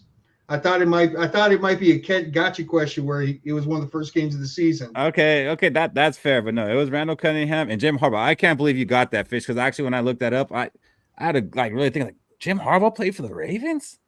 That's crazy. So yeah. When did number 12 Anthony Wright play for the Ravens? I think it was it? I don't know. That was like way later. Yeah. Yeah. Wright was way later. All right. In 2013, the Vikings played the crazy snow game with a wild ending against the Ravens. How many touchdowns were scored in that game in the final 2 minutes and 7 seconds? What was it? 6? Cody says 3. Fish says 5. 6. Shaq says 6. The answer is 5. Nah. Cordero. Final 2 minutes and 7 seconds. The score was 12-7 going into that 2 minutes and 7 seconds, and ended up being Ravens 29-26. That was the Cordero Patterson kick return he had in that. It was. That's right. It was that Toby Gerhardt touchdown too after Jacoby for them return to kick. That was the craziest 2 minutes of football, and it was like in a snowstorm. Yeah, no wonder no one could block a They could tackle the kick returner. They couldn't see the dude. I mean, the game was 12-7 the whole damn game, though. So, I mean, I don't know. All right, and final one. Which two former Vikings have won a Super Bowl with the Ravens? Bryant McKinney. No. Yeah, Bryant McKinney and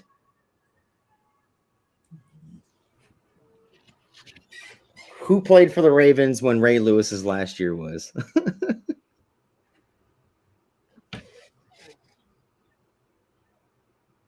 So Did Matt Burke in 2012 because that was the year they destroyed the. It was Matt Burke and Bryant McKinney, wasn't it?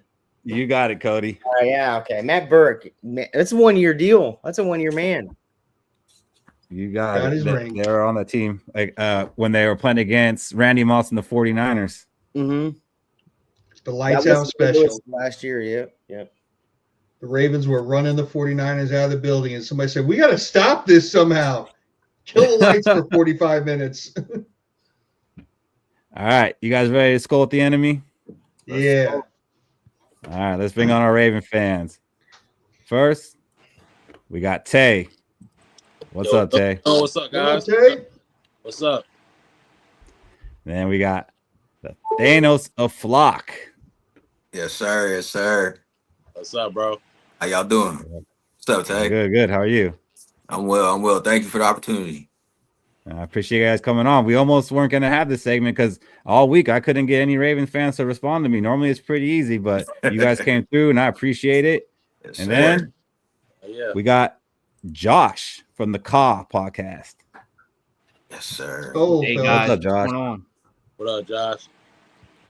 You would think it would be easier to get Ravens fans, but I guess that 3-5 start got us away.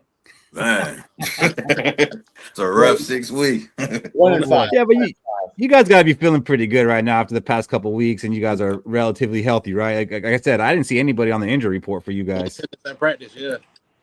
It's probably the best I done felt since week 1 before the Bills game, obviously, though. You got it. Squeaky clean. A lot of purple on the screen. Yes, sir. There is. And you know what? The funny thing is, normally I wear a black shirt and a black Vikings hat. I was like, I can't do that tonight. I can't do it tonight. I can't rock the black and purple. So, Tay, what's your background as a Ravens fan? I mean, we came in 96. I was born in 93, so I've really been a Ravens fan my whole life, really. Shout out to my aunt. She the one that put me on. But I've really been a Ravens fan my whole life. I'm from Baltimore. So, yeah, I was really born into it, to be honest. Okay. What about you, Thanos? Oh, man, I'm from California, man. I'm from San Diego. So when I was born in LA, we didn't have a team at that time. You know, they had the Chargers in San Diego. They had Oakland, had the Raiders. So I didn't have a team. I really didn't start watching football until about like 2000, 2001. And I just fell in love with Ray. So that started my journey. Mm-hmm. You could have been a We'll USC do that fan. to you. I don't even watch college football. My man. Yeah. We ain't got no time for that. Nah, I'll catch the highlights when he hit the team or something. I love this guy already. So Josh, you got the Old Bay logo for your podcast, so I'm figuring you're out there. Oh, we are, yeah. Obviously, I've been a fan since '96. I'm a season ticket holder. Yes, I live sir. right here in Baltimore, man. Love it. Yeah, I've been here through and through. Remember the first game. Unfortunately, as young as I was, fun fact, never stepped foot in Memorial Stadium. So, you know, even though I was a fan since '96 and remember it, you know, yeah, I have. But yeah, I've had season tickets for years, and yeah, this is awesome. So yeah, Raven for life, baby. Yes, sir. So, Fish, what's your personal view on the Ravens, Fish? Like when you see that, oh man, the Ravens are on our schedule this year, how does that make you feel? Hard team. Tough team to beat. I mean, I don't have a number 2 favorite team, but it's pretty hard for me to not like what the Ravens have done since like 2000. I remember when I was watching Jamal Lewis run behind who was that gigantic left tackle you had? Jonathan Ogden. Ogden. I was like, damn. I want some of that. And of course, we as Vikings fans, we always kind of look back at 2018 And we feel like the signing of Kirk Cousins might have prevented us from, say, drafting Lamar Jackson in that draft. Mm-hmm. And we look at what Lamar Jackson has done in the body work that he's put together, and we think, I wouldn't mind having some of that too. So there's a little bit of envy. So no, I cannot disrespect your team at all. I can't do it. That's fair. That's respect. Shaq, you're kind of close to the Ravens. What's your opinion on the team? Yeah, so I used to live in Baltimore, but I live further down south in Bethesda, Maryland now. But I feel like the Ravens always been, throughout my lifetime, a hard defensive team. No matter who the quarterback is, they find ways to win games by handing the ball to the running back and playing good defensive game. So, I kind of envy that, us having our quarterback struggles. I'm like, man, how do the Ravens do it not having a quarterback to really say, he's a difference maker and still being able to win 2 Super Bowls?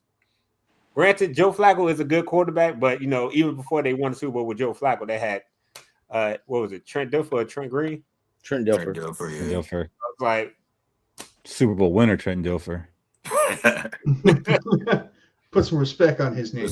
And again, we should have been playing in that game. Yeah, we got smoked in the NFC Championship. That's right. So, like Shaq said, yeah, you guys are known like as a defensive team. That's what I think about when I think about the Ravens. Hard-nosed, smash-mouth football team, run the ball, play defense. To me, it seems like the perception that the defense hasn't quite been there this season. Is that true? I mean, it's funny you say that because I had this discussion with some of my fans and people that follow me. Honestly, I think right now we're an offensive team. I think we're an offensive team right now. For sure. Which is crazy to say, I know, but I think it's crazy to hear. Yeah, I think because like before Lamar got hurt, we were scoring 30 points a game. The defense wasn't really there. So I mean, I think we're an offensive team now. So Thanos, you're kind of agreeing with them. Like, are you an offensive team because the offense is just that good, or is the defense kind of lacking? It's like a two-edged sword that I feel like when Lamar came, we changed our identity for Lamar basically to fit the scheme of his play, and took the focus off of our original identity. Not necessarily saying our defense is bad because it's never bad, not really. But this season, like I said, we struggled with coaching and just the chemistry and not connecting. But I do feel like our identity is offense based right now through Lamar. You see, without Lamar, we could barely score 10 points, no matter who's on the offense. Derrick Henry, Zay Flowers, no matter who's there, we can't put up over 10 points. So I do feel like we're a Lamar team, but we're an offensive team as well. Okay.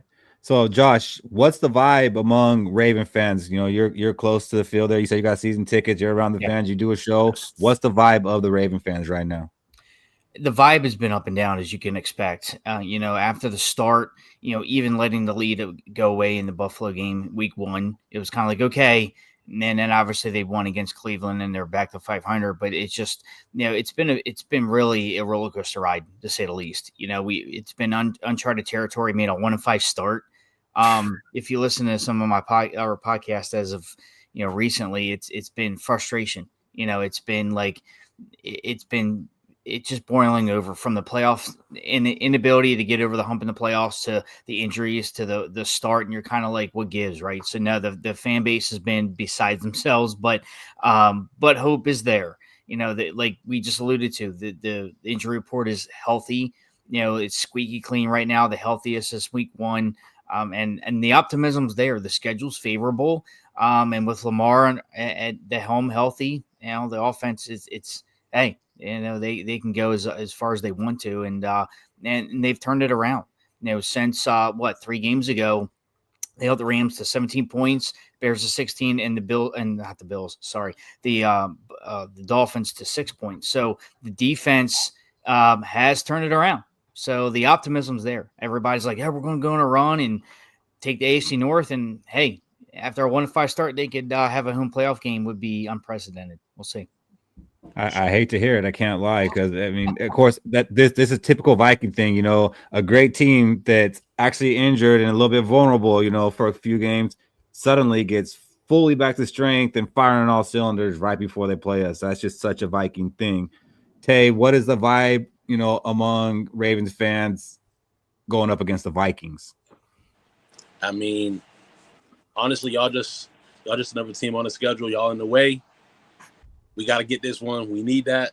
So, I mean, we're going to have to come into Minnesota. I know we never came to Minnesota and won before, but we're going to have that. And I feel like the vibe is just, we back. We back.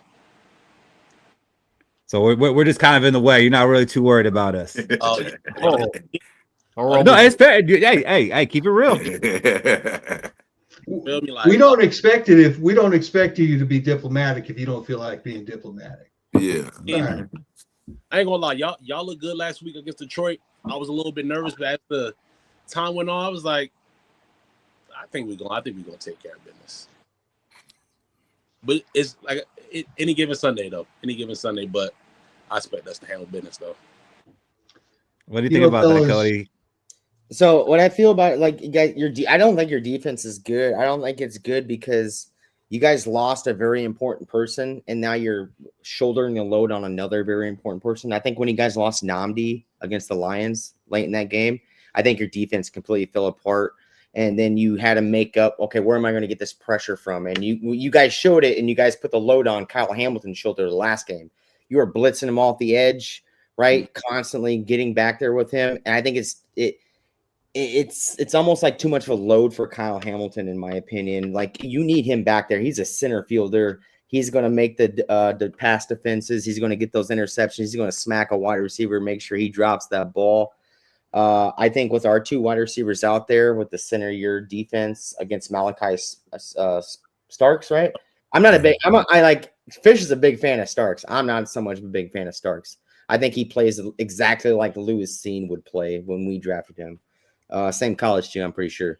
But I think when you guys lost Nnamdi, your defense kind of fell off a huge step.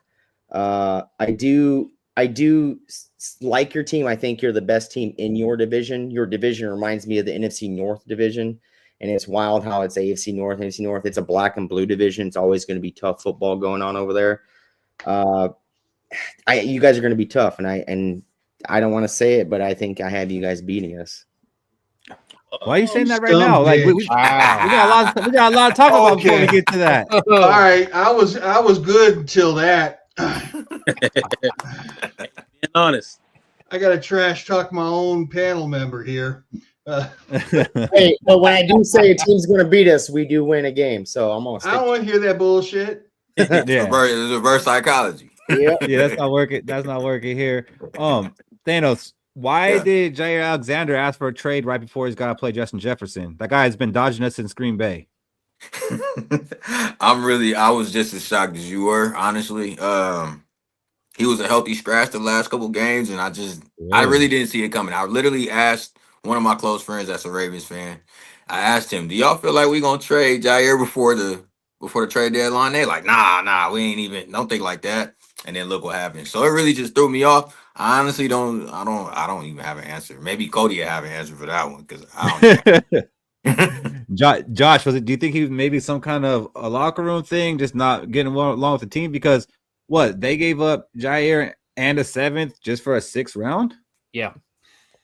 Look, it's an experiment that didn't work out. I was a little bit shocked at first, and then I was kind of like, you know what? Look, they picked him up as a free agent. They got him for nothing. They traded him away, got a pick.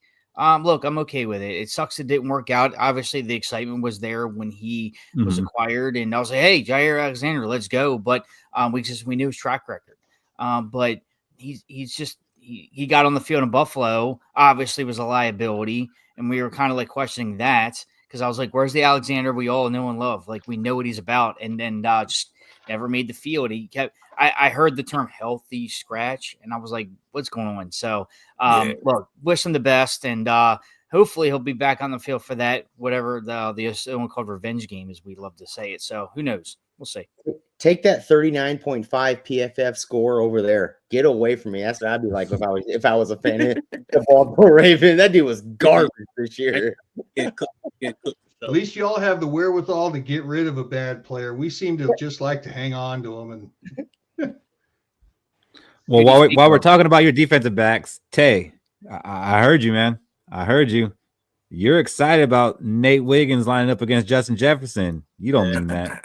It's gonna be a big test for Nate. We're gonna see what Nate about. He doing all this #1 corner talk. We're gonna see. He got the best receiver in the league. You can argue. We're gonna find out for sure on Sunday. Nate Wiggins was on our radar for the draft. He was heavily on our radar.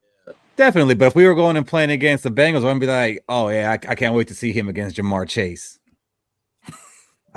Hopefully. How do you feel about Justin Jefferson, Thanos? I love him. I got him in my draft almost every year, my fantasy draft. I do feel like it's gonna be like even last week when Nate Wiggins in the beginning when he was going up against Doomsday, I was not feeling it. I mean, he got that interception later on in the game, but I do feel like he's gonna have a tough task. But I do feel like he's gonna have help. They gotta scheme something up to they're gonna pay attention to Justin. But I personally I love Justin. All right. Josh, what would you say is the strength of the Ravens, and what would you say is the weakness? Like, if you were a coach of the other team, how would you attack the Ravens? I like that question. That's a great question. Strength, obviously, it's 8. I mean, the heartbeat of this team is 8. We talked about before. I can't remember if it was Thanos or Tori. I don't know if you almost can't thank Lamar enough for what he does, right? Because you take him off the team, they barely score 10 points. So yeah, the weakness, I believe it's it's a combination of 2 things. It's defense, because for some reason they've gotten away from that defensive mantra, and it's also coaching. Harbaugh gets outcoached all the time, and it does get on my nerves, frankly. But yeah, again, the recap, it's all the offense on Lamar. Everything runs through Lamar. True MVP, right? And the defense / coaching. That's certainly and how you would attack the Ravens if I was coaching against them. It's very simple. I would spy Lamar the whole game. I would limit to what he can do and spy him the whole game. I mean, I should be a DC. It should be as simple as that, but I guess they don't learn. That's very interesting. 2 interesting things you said was to spy him, because I think we've kind of talked about that, and the Harbaugh thing. I actually meant to ask you, what's it like having a coach for 17 years? You like it, or are you guys ready for something new? Look, I like it. Actually, I did allude to that this year with some friends. I was like, the fact that the Ravens have only 3 head coaches in 30-year history, it's pretty unprecedented, right? But because you see it all the time, the coaching carousel, and it's one and done burn, and the new head coach comes in and they fire him. You can't have team continuity when you have a different head coach every year. You just call it what it is. So I'm actually proud of that. But there has been calls, including me, because I've been a Harbaugh guy. And until this year, I've been very vocal about all right, bud, that's it. And maybe I drank the Kool-Aid for so many years and was kind of like, hey, Harbaugh. But now I'm kind of like, that's it, man. I was literally if there was a head, if he was in the hot seat with the start, and I was like, if they lose to the Bears and it's 1-6, I if they had to move midseason, I would be okay with it. I think the message could be getting stale and old, and with the injuries and all that, because I had something to say here too with the injuries. I was like, how many preseason games does this team win in a row with all the backups and all that? And you can't coach your team up that losing streak. There was a time where I literally said this team was the most unprepared bunch. Even with the backups against the Texans, I was there present at the game, and I was embarrassed. I had one of my best friends left in the 3rd quarter. He's like, I'm getting I'm leaving. It was disgustingly bad. And I'm like, they just didn't look prepared. And if you remember that game, guys, the most fired up was Alexander. He took offense to the guy trying to do the Ray Lewis dance. And I was like, that was the most fired up I've seen a player all day. Where was the fire? Where was everything else? So yeah, it's good to have a head coach for longevity's sake, but at one point, do you have to move on? That's crazy. I just want to know what that's like, because I think the longest we've had a coach in 4 or 5 seasons, so it's we're always changing them out. So I mean, I imagine like sometimes it probably gets stale. You probably think about, man, we need to change it up a little bit. Like, you know, he's been figured out, but in the long run, it's probably a good thing for your team. So Josh said that, you know, the weakness of your guys' team is the defense and the coaching. Would you agree with that, Tate, or would you attack the Ravens a different way? I mean, weakness, I'll probably say pass rush, to be specific on defense. I feel like we don't get enough pressure on the quarterback. Could be because we lost Matabike. But even off the edge, I feel like we don't really generate much pressure, which also leads to problems in the secondary. But I'll probably say pass rush is our biggest weakness right now. And how would I attack the Ravens? Like he said, I would put a spot on Lamar Jackson and throw some crazy blitz. We do like crazy blitzes. I think that's what we'll do. You got anything to add to that, Thanos? To the rice. I was gonna place. say that. I was gonna ride off that because I did do a little bit of like back research on the Vikings, and I was gonna. Y'all seem like y'all get a lot of forced fumbles. I was looking at this season. Y'all had a lot of forced fumbles. Not really too many. I think it's y'all only got one interception, if I'm mistaken. I think y'all got one. And then my thing was, if I was the Ravens, I would just let Lamar go off.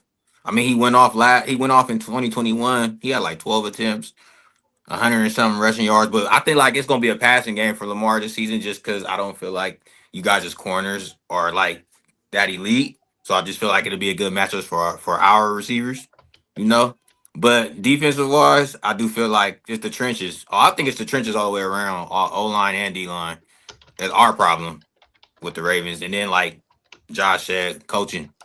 Me and Tay been going back and forth with that every week with the coaching. It's just, is it time for John to go? Is it time for Zach to go? Do we want to keep Zach?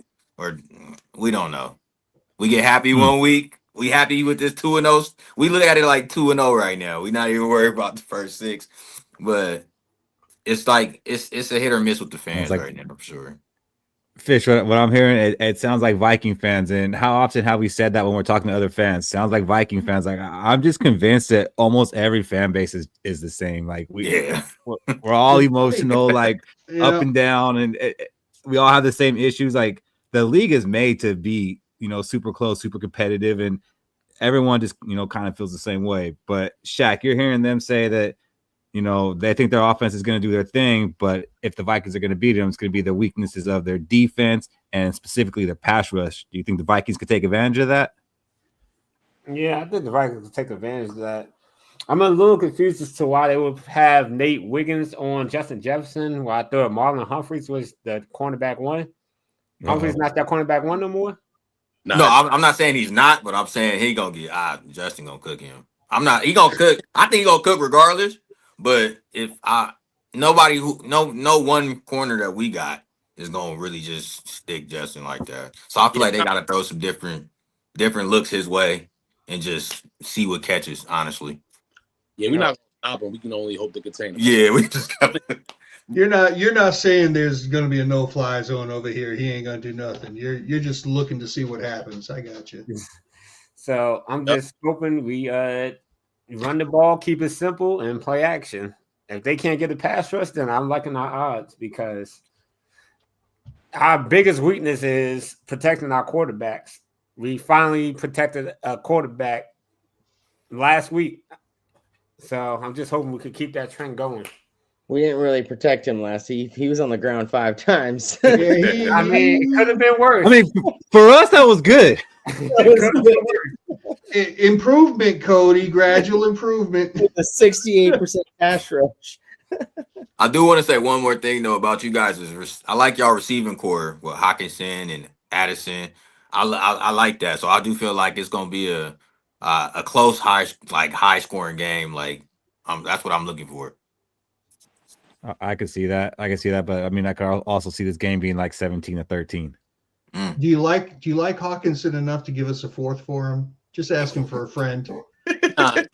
Nah, we good with the tight ends right now. We good on the tight end side. Hey, so I ask every podcaster that comes. I'm a Hawkeye fan, huge Iowa Hawkeye fan through and throughout.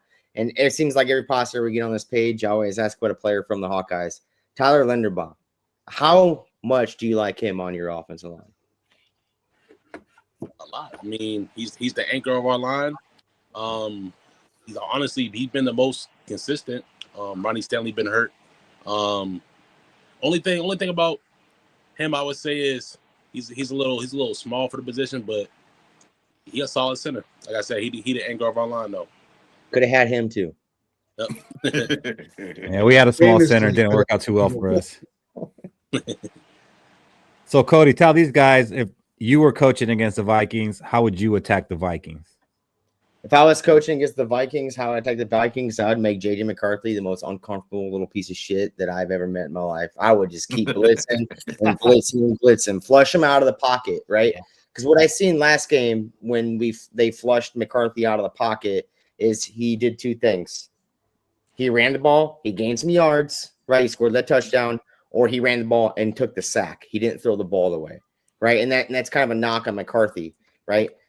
Keep pressuring him, flush him out of the pocket, and just keep flushing him out of the pocket. You don't need a spy or nothing on him, right? If he's going to want to run the ball, then let him beat you with his legs. Let him run forward all the time. But I would just keep screaming an edge, and decide that I would keep screaming, all right, to get him out of that pocket is right where our center is at in Blake Brandel. I would keep screaming at our center or even towards O'Neill's side. Flush him out of that pocket, and that's how you're going to beat us. Fish, you got anything to add to that? Yeah, I mean, I'll disagree with the O'Neill side because I saw what O'Neill did to Hutchinson in the last game. Actually, what I would do to attack the Vikings, similar to what Cody said, I would put 8 or 9 men in the box every single play. And on the pass plays, I would blitz off of that, go one-on-one with our receivers, and see if you can get the pressure to McCarthy before he can make the throw. Because most of our routes are long developing routes. Our quarterbacks hold the ball for a long time because they got to let these routes develop.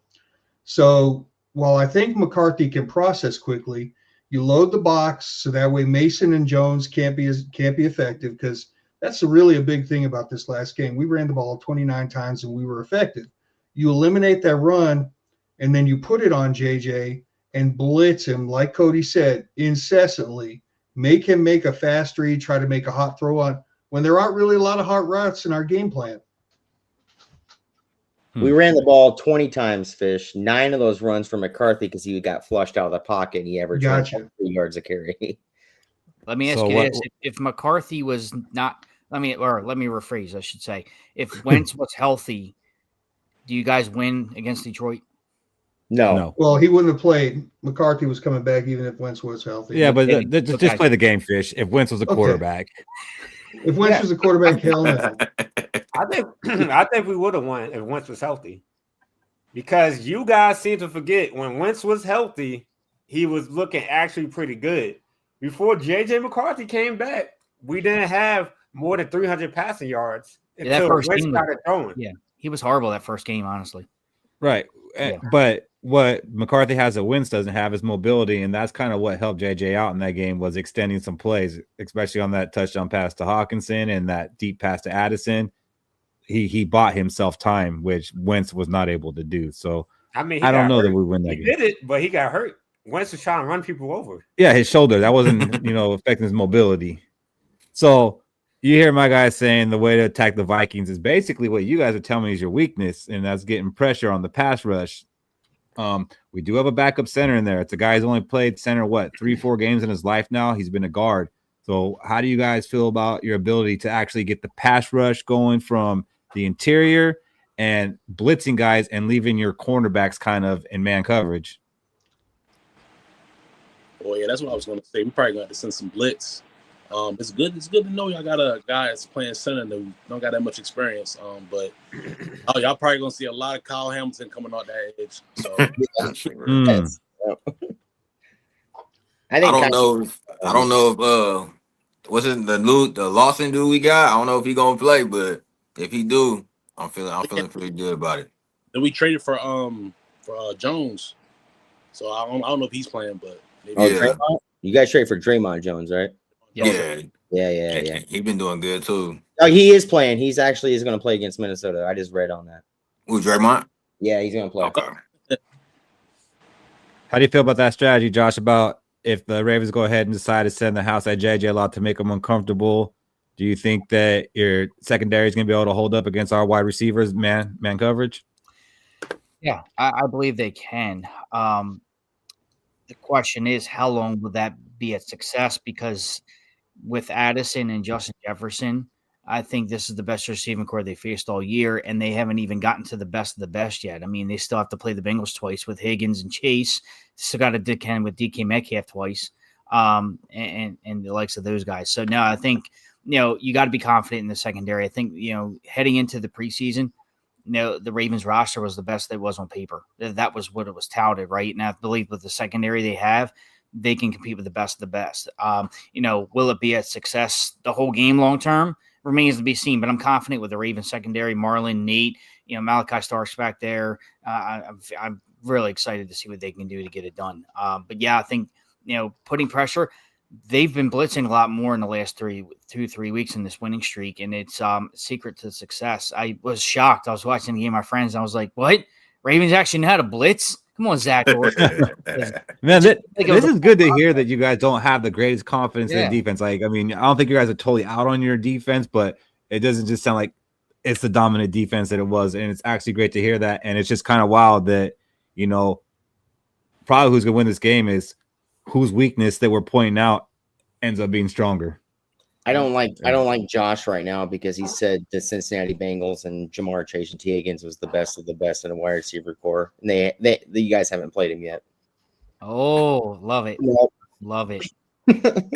One of the thing about like Vikings groups and all that is they like to show these graphics, which are really easy to make, I've heard. Really easy. Where it's always like Jamar Chase versus Justin Jefferson, Cooper Kupp versus Justin Jefferson, Amon-Ra St. Brown versus and there's one common denominator. It's Justin Jefferson.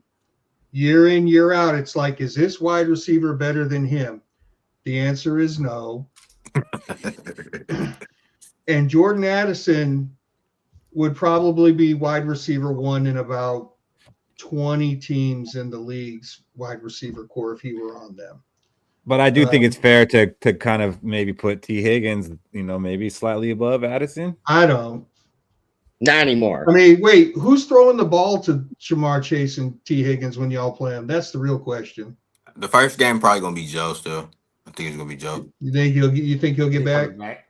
I mean, Joe Flacco's out there looking like Joe Burrow. There's people questioning, man, is Joe Burrow even really that good if Joe Flacco can do this? I've read that. So something that's been gnawing at me while I've been listening to y'all talk about the Ravens, right? We're on incredibly similar paths this season. Started out a little slow, lost our starting quarterback, had a lot of injuries hit us, lost some games, and then our starting quarterbacks came back. Yours is a returning former MVP quarterback. Ours is a guy that's only played 2 games in the season. But we're on pretty close. Yeah, big thing, right? But I'm just saying we're on remarkably similar storylines. And, I kind of said this, I don't know if it was on the show or in our group chat. Why are we getting any love, like the Ravens are? Because, I mean, they're becoming intact and everybody's like, here they come. We're becoming intact and everybody's like, nah, they're done. It's over. They're cooked. They've lost their way. They're rudderless. They suck. And I'm like, damn. Which is wild, Fish, because didn't you guys win like 13, 14 games last year or something like that? Mm-hmm. We sure did. Like that's just it's like, yeah. So I'm a little shocked at that. Like it's your division. Not to mention the fact that just like you said, our roster coming into this season with our free agent signings and what we had going on, I heard national pundits saying this might be one of the best rosters in the NFL. I mean, similar, very, very. I think Ravens just have that kind of mystique that they're, they're a really good football team and they're hard nosed. And then you also got to factor in Lamar Jackson. Multiple time MVP. So we don't have that. Yeah, I heard he's pretty good with his legs too. That's been a problem for us. Yeah. Yeah. Yeah. I think that's what it comes down to is at the end of the day, we got an MVP caliber quarterback, and like you said, you got a QB that only played 2 games, and then we got a real slight rest of the season for the schedule. So Maybe that. All right, so here's the deal. All right, I'm gonna make this deal with y'all because you guys got an easier recipe. You just give us this one and then go on and run the table afterward. We'll meet you in the Super Bowl. How's that? Need all we desperate right now. If you can give us one loss and we run the table, I'll take that right now. Deal. I would take that offer too. I mean, Yeah, okay. sweeping. Hey, Steelers you and- guys can even win the Super Bowl. We just need to play in one. No, No. shut up, Cody. No. Boo this man. All right, so obviously we know a lot about Lamar Jackson. We obviously know about Kyle Hamilton. Because I don't know if you guys are super familiar with the fact that we could have drafted Kyle Hamilton, but instead we traded with the Detroit Lions to go to the end of the draft and take a safety there who never got on the field for us. So we really hate the fact that you guys have Kyle Hamilton because as a fan base going into the draft, we wanted him. We're like, oh my God, we're going to get him. And then our first-year GM makes that blunder. So we're very familiar with Kyle Hamilton, very familiar with Lamar Jackson. Tay, who's one player that us Viking fans might not be familiar with, but you can guarantee he's going to make an impact in this game? Oh, see, that depends. How much do you guys watch the Ravens play? Well, I know a lot Let's of just say, football. let's just say we watch the highlights. Highlights. Oh. So I'll probably either go with Pat Ricard or Fullback. fullback. He's a fullback. Or what's a good one? Honestly, I'll probably say Pat Ricard. He probably the best one because like What is it that Ricard does for your team as a fullback? You know that makes him that guy that he can have an impact on this game. Get that run going. He gets that run going. Gets that run game going for Derrick Henry. Catches passes out the backfield. It's pretty much basically having another offensive lineman. Weren't you guys missing him for a few weeks too during you guys' losing streak? And you guys got him back, and now your whole game looks different. Yep. Does he have a touchdown yet this year? No, it don't matter. You don't need him. Not yet. No, I'm going to say that right? I'm going to say you pretty much is guaranteed he's going to get one this game by bringing him up. I mean, maybe. Thanos, who's it for you? Who's a player that we might not be too familiar with? Maybe we've heard the name, but we're not super familiar with his game. I would agree with Tay with the Pat Ricard just based on he had a few good catches. Great. I think he had a touchdown last time we played y'all too. But honestly, the one person I do feel like that's gonna go off this game that you guys have heard about him. People have heard about him, but I feel like Bateman gonna show off this game. I feel like Bateman, he had 5 catches the last time we played y'all, but I feel like he'll get, like 80, 85, like around 80, 90 yards. I feel like he'll have a good impact on this game. And that's a good game for him. Yeah, And everybody a great game for him. Everybody from Minnesota should know who Rashad Bateman is. And I told a couple of Ravens fans, I was like, before the draft, they should have drafted Amon-Ra St. Brown over Rashad Bateman. Agreed. I was saying the Vikings should be drafting him. And when I saw the Lions ended up getting him in the 4th damn round, I'm like, are you kidding me? This is life. 3 players in the 3rd round. One was an ex-quarterback turned linebacker. We had no excuse over that. And Hey, you put some respect on Chaz Surratt's name. I think he's still in the league, actually. Josh, who's it for you? Who's one player that we might not be too familiar with, but by the end of this game, we will be? My man, Teddy Buchanan. And if you don't know his name, get familiar. 4th round pick. You talk about 4th round pick. Amon-Ra. Teddy Buchanan's our 4th round pick this year, linebacker, and he just got Defensive Rookie of the Month. You guys want to Did he? Yes, he did. He's a small. He's a thinner linebacker, right? He played safety in college. Yeah, he did. Yeah. Yep. He's one of those little guys like Ray. Yeah, Isaiah Simmons, like. So wait, did he take Trenton Simpson's spot? Yep. Oof. I was kind of hurt about that at first too. Yeah, I was too. But now it's like Trent who. Yeah. I'll take him off your hands. He played for Louisville, right? Who? Did Buchanan play for Louisville or Cal? Well, Thanos ain't gonna be able to tell you. Yeah, I just watched highlights when we draft. He said, "I don't watch college." He told us that in the very beginning. I like it. I'll be at 3 more games this season, so I'll be seeing. So Buchanan, that's the one that I think I'm gonna be a little bit worried about because you guys were all pretty much jazzed about that, and I'm gonna be honest, I don't know who he is, so I have a feeling I'm gonna find out. Michael Fish, why don't you tell these guys about a player they might not be familiar with? They know Justin Jefferson, they know Addison, of course they know JJ McCarthy, and of course who don't they know about Fish? I don't know if you know his name because before this season I sure didn't, but his name's Javier Thomas, and he is our special teams ace. Okay, so here's the deal about Javier Thomas. In this last game against Detroit, he had a very costly penalty on Miles Price's kickoff return where he housed it, and he got called for a ticky-tack holding play. And then on the very next punt, I think it was a punt, he was a gunner and he ran out of bounds and didn't reestablish himself. He got another penalty. This kid's supposed to be pretty good at special teams, so I think he's due for a big play. Maybe a forced fumble on a punt, something to that effect. He probably got in a lot of trouble this week, so he's going to have to do something to get out of that doghouse. He'll be wearing the yellow shoes. Keep your eyes out on kickoffs and punts. All right. Got you. Javier Thomas. All right.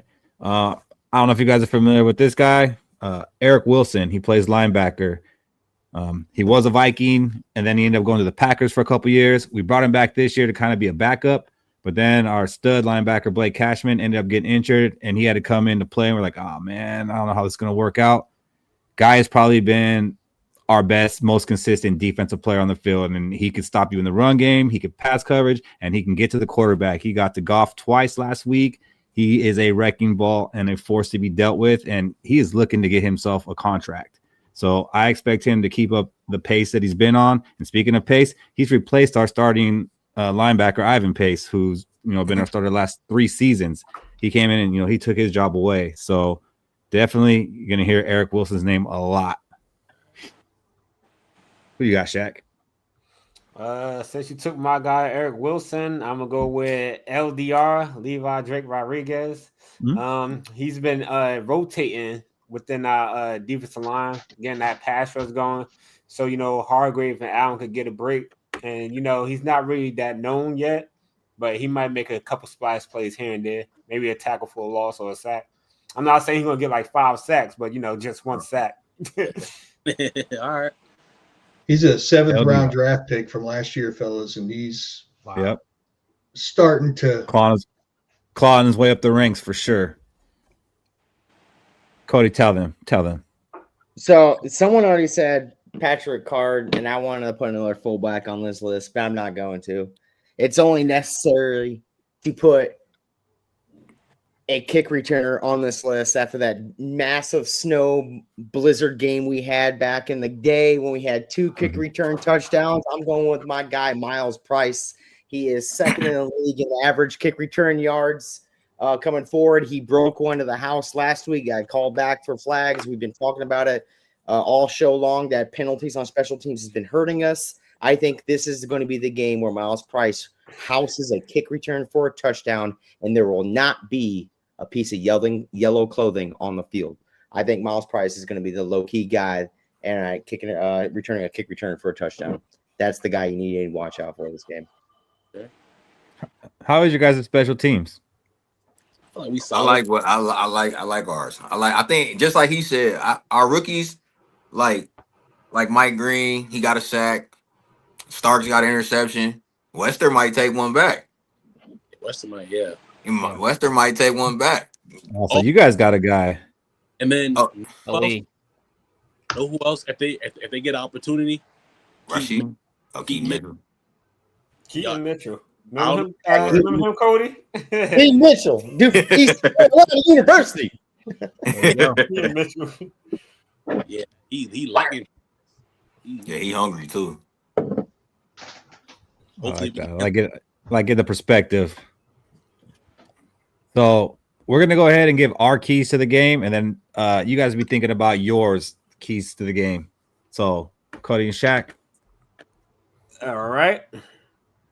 So the first key to the game is Minnesota Vikings continue to establish that run game so it could beat the Ravens secondary. Look, KOC, we know you want to be a pass-happy coach. The only way to make your pass game better is you got to find a way to make the run game work better with the pass game. Right now, it's kind of looking like a couple who's trying to get a divorce. Like they're still together, but it's not looking cute. You got to find a way to build it back together. I like that shit. And get a happy relationship. The run game needs the pass game. The pass game needs the run game. Make it look beautiful. I like it. I think the second key to the game, we saw JJ McCarthy last week beat a really good Lions team, right? And then the playbook, it wasn't quite open fully yet. I think you need to open up another page with the playbook, JJ McCarthy, and especially to see what you got for the future going forward also. And it's another step in his success. I think that what was the over-under line for passing yards, 215, and he hasn't thrown for over 160 yards yet this year. I think you need to open up that playbook, let his arm do the talking, right? If he does make mistakes, hey, you got a defense that can counteract those mistakes here and there. Because I don't believe he's going to make many mistakes. So I say open up the playbook a little more for McCarthy. Right, giving the ball to Justin Jefferson a lot more than last game. I thought, it was like around under 50 yards for Jefferson last game in receiving. I think you need to open that playbook up more, just a little bit more, especially with the lack of pass rush that Baltimore has. Those long developing plays are going to be downfield against y'all, especially if you put Kyle Hamilton down in the box. Key number 3, keep an eye out for safety blitzes. Harbaugh is going to try to send either Malachi Starks or Kyle Hamilton on the edge or up the middle. We got to watch for that safety blitz. We need our offensive line to communicate. Blake Brandel is your goal as the center. We know you haven't been doing it for long, but you got to let the guards know. Make sure the offensive line is over communicating. It doesn't matter if y'all talking too much. If the play is going down 3-2-1, it's better be over communicating than under communicate, and then there's a free blitz and JJ McCarthy gets sacked. My fourth one. All right. So don't over pursue the edges, blitz the middle, and contain the edges. What I'm saying about this is we've been seeing our edges, they're blitzing, they're not getting the sacks, they're getting a lot of pressures, right? You have Lamar Jackson out there. All right, how do you stop Derrick Henry with Lamar Jackson? All right, is you blitz that center up, you clog those holes with those linebackers, and you hit Henry low, right? How does the Ravens are so good to get away from that? Because they have that RPO game, and they can move Lamar Jackson out, right? And then he can create spaces create pass plays or plays with his legs, or you can run forward. So for us, our biggest thing, we love to over pursue quarterbacks, and they get out and they start scrambling and start rushing for yards. We just need to sit home, right? Show them that pressure on the edges, then sit home, right? Let the blitz in the middle take care of the business and let Lamar Jackson run into our edges, right, in our contain. And if you're going to stop Derrick Henry, the best way to stop Derrick Henry since his days back in the Tennessee days was just to screen the middle of that defense and hit him low, stop him low. I like it, but that seems a lot easier said than done. And our final one? And that final one, number 5, defense needs to run laps. Usually we mean it in a negative sense, but they need to run laps just to be conditioned for this game. Because what the Ravens like to do is Lamar Jackson gets the ball, and then you don't know if he's going to scramble to the left, scramble to the right, just to extend the play. And our secondary is going to have to cover for a longer period than they used to. So make sure they condition well, keep up with the receivers, make sure y'all ready for the off the field, off the script shit. Also, watch for, I forgot the Ravens backup running back. Watch for him out the backfield because Lamar Jackson loves to think and dunk, throw it to him to get the easy first down. Justice Hill, yeah. Yeah. And I will say this about Cody saying clog the middle. From what I remember, most of Lamar Jackson's most dangerous plays is when he escapes right up the center. Mm-hmm. That's when he does the most damage. As soon as he gets going north-south, it's a bad day for you. All right, so these are our keys to beating your guys' Ravens. I want to hear what your guys' keys are to beating our Vikings. Which one of you are ready to give us a key? I mean, I'll go first. I mean, all right. So first, I mean, respectfully, I mean it's respectfully. That's fine. So we need to keep it simple. We need to get the run game going. Let Derrick Henry get his touches. Let it lead to some play action. Take care of the football on the offense. On defense, like you said, y'all got a quarterback that played 2 games. Send some crazy blitzes at him. Get him rattled up.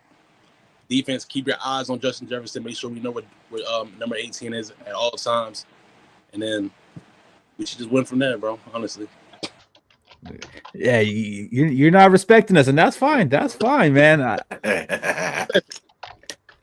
We just in the way. That's fine. That's fine. Thanos, what's your key? Honestly, I feel like from what I said earlier, it just starts in the trenches. We gotta have good blocking, and that comes with the run and the pass. And we gotta find ways to get pressure with and without the blitz, though.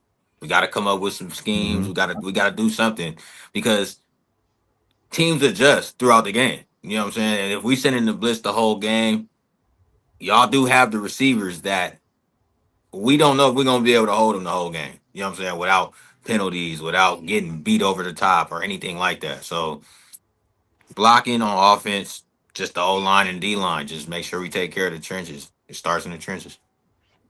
All right, and Josh? Yeah, I know you all brought up some good points. I would certainly say this. Limit what Jefferson can do. I think if you stop what he and not even a compliment to him, but Addison, if you can stop what they can do in the passing game, I think that's your biggest key right there for at least defensively, right? And I think offensively, I hate to be an echo, but it's very important. Take care of the football because I feel like when the Ravens do those kind of things and not take care of the football, they lose. Look just this season. Every time they've had a turnover, it's bad. You know, they've won the turnover battle last 2 games, and what do you be at a 2-game winning streak? And the defense forcing turnovers is important. They haven't done that as of recently, or prior to that, and then recently they have forced turnovers. You're getting the interceptions, you're getting those forced fumbles that are turning around. That's 2 games in a row where they pinned a team deep in their own territory. And what do you know? An interception happened, the interception for the Bears game, and then the fumble happened against Miami. So those are 2 keys important right there. But I really look to see what they can do limiting Justin because it's going to be a tough task. That's a chess match for sure. I mean, there's been people that have done it, so it's not impossible. So it'll be interesting to see if you guys are one that can do it. But I don't know, man. And one more thing, man, coaching. Like Josh was saying earlier, man, our coach got to outcoach y'all. That's all we at the end of the day. It's a chess match. We got to see who comes out because we got an offensive coach, you got a defensive coach. So yeah. I mean, he's actually like a special teams coach, wasn't he? But he's still more defensive oriented than he is offensive oriented. So it definitely can be a chess match there. All right, so before I get you guys out of here, it's time to see how you really feel. All right. Let's go ahead and give our score predictions to this game. Let's start with you, Michael Fish.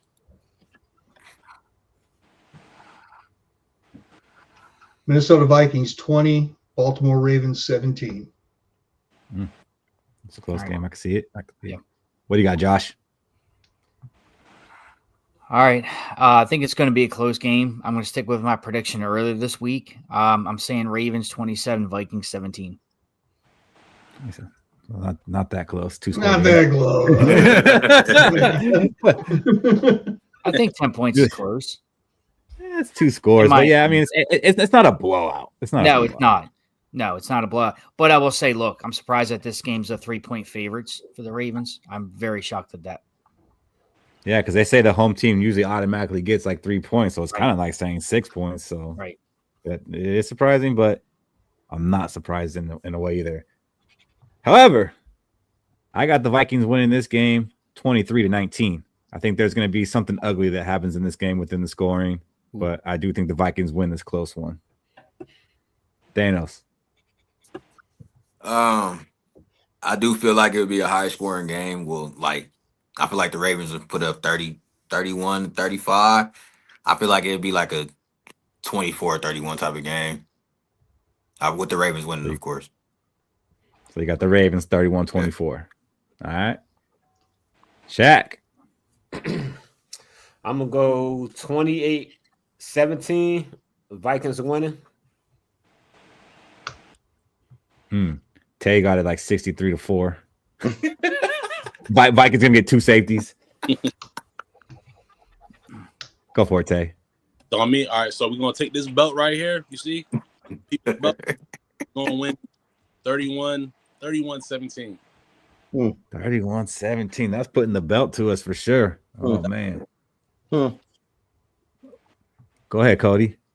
I did say we were going to lose, but I'm going to change my mind because Josh made me mad with his Jamar Chase comment. This guy coming out at me with this Lions belt to ass comment when we just beat the brakes off the Lions, in my opinion. I'm going to go Minnesota Vikings 31, Baltimore Ravens 17. Write it down. Well, I hope the Vikings are watching it and that speech just pumped them up. Fired up. By the way, I will say this before I get out of here. I don't know if you guys have been to Tay and Thanos. I don't know if you've been to US Bank Stadium, but I actually have the last time they played. Phenomenal stadium. Yeah, I actually had a blast in Minnesota. Yeah, it was awesome. And to see the Skol chant live, that was one of my favorite things this year. Okay. Yeah, that was our favorite thing when we went this year, and that was the only thing we liked. Because we went to the home opener against the Falcons and didn't see a damn touchdown. Wow.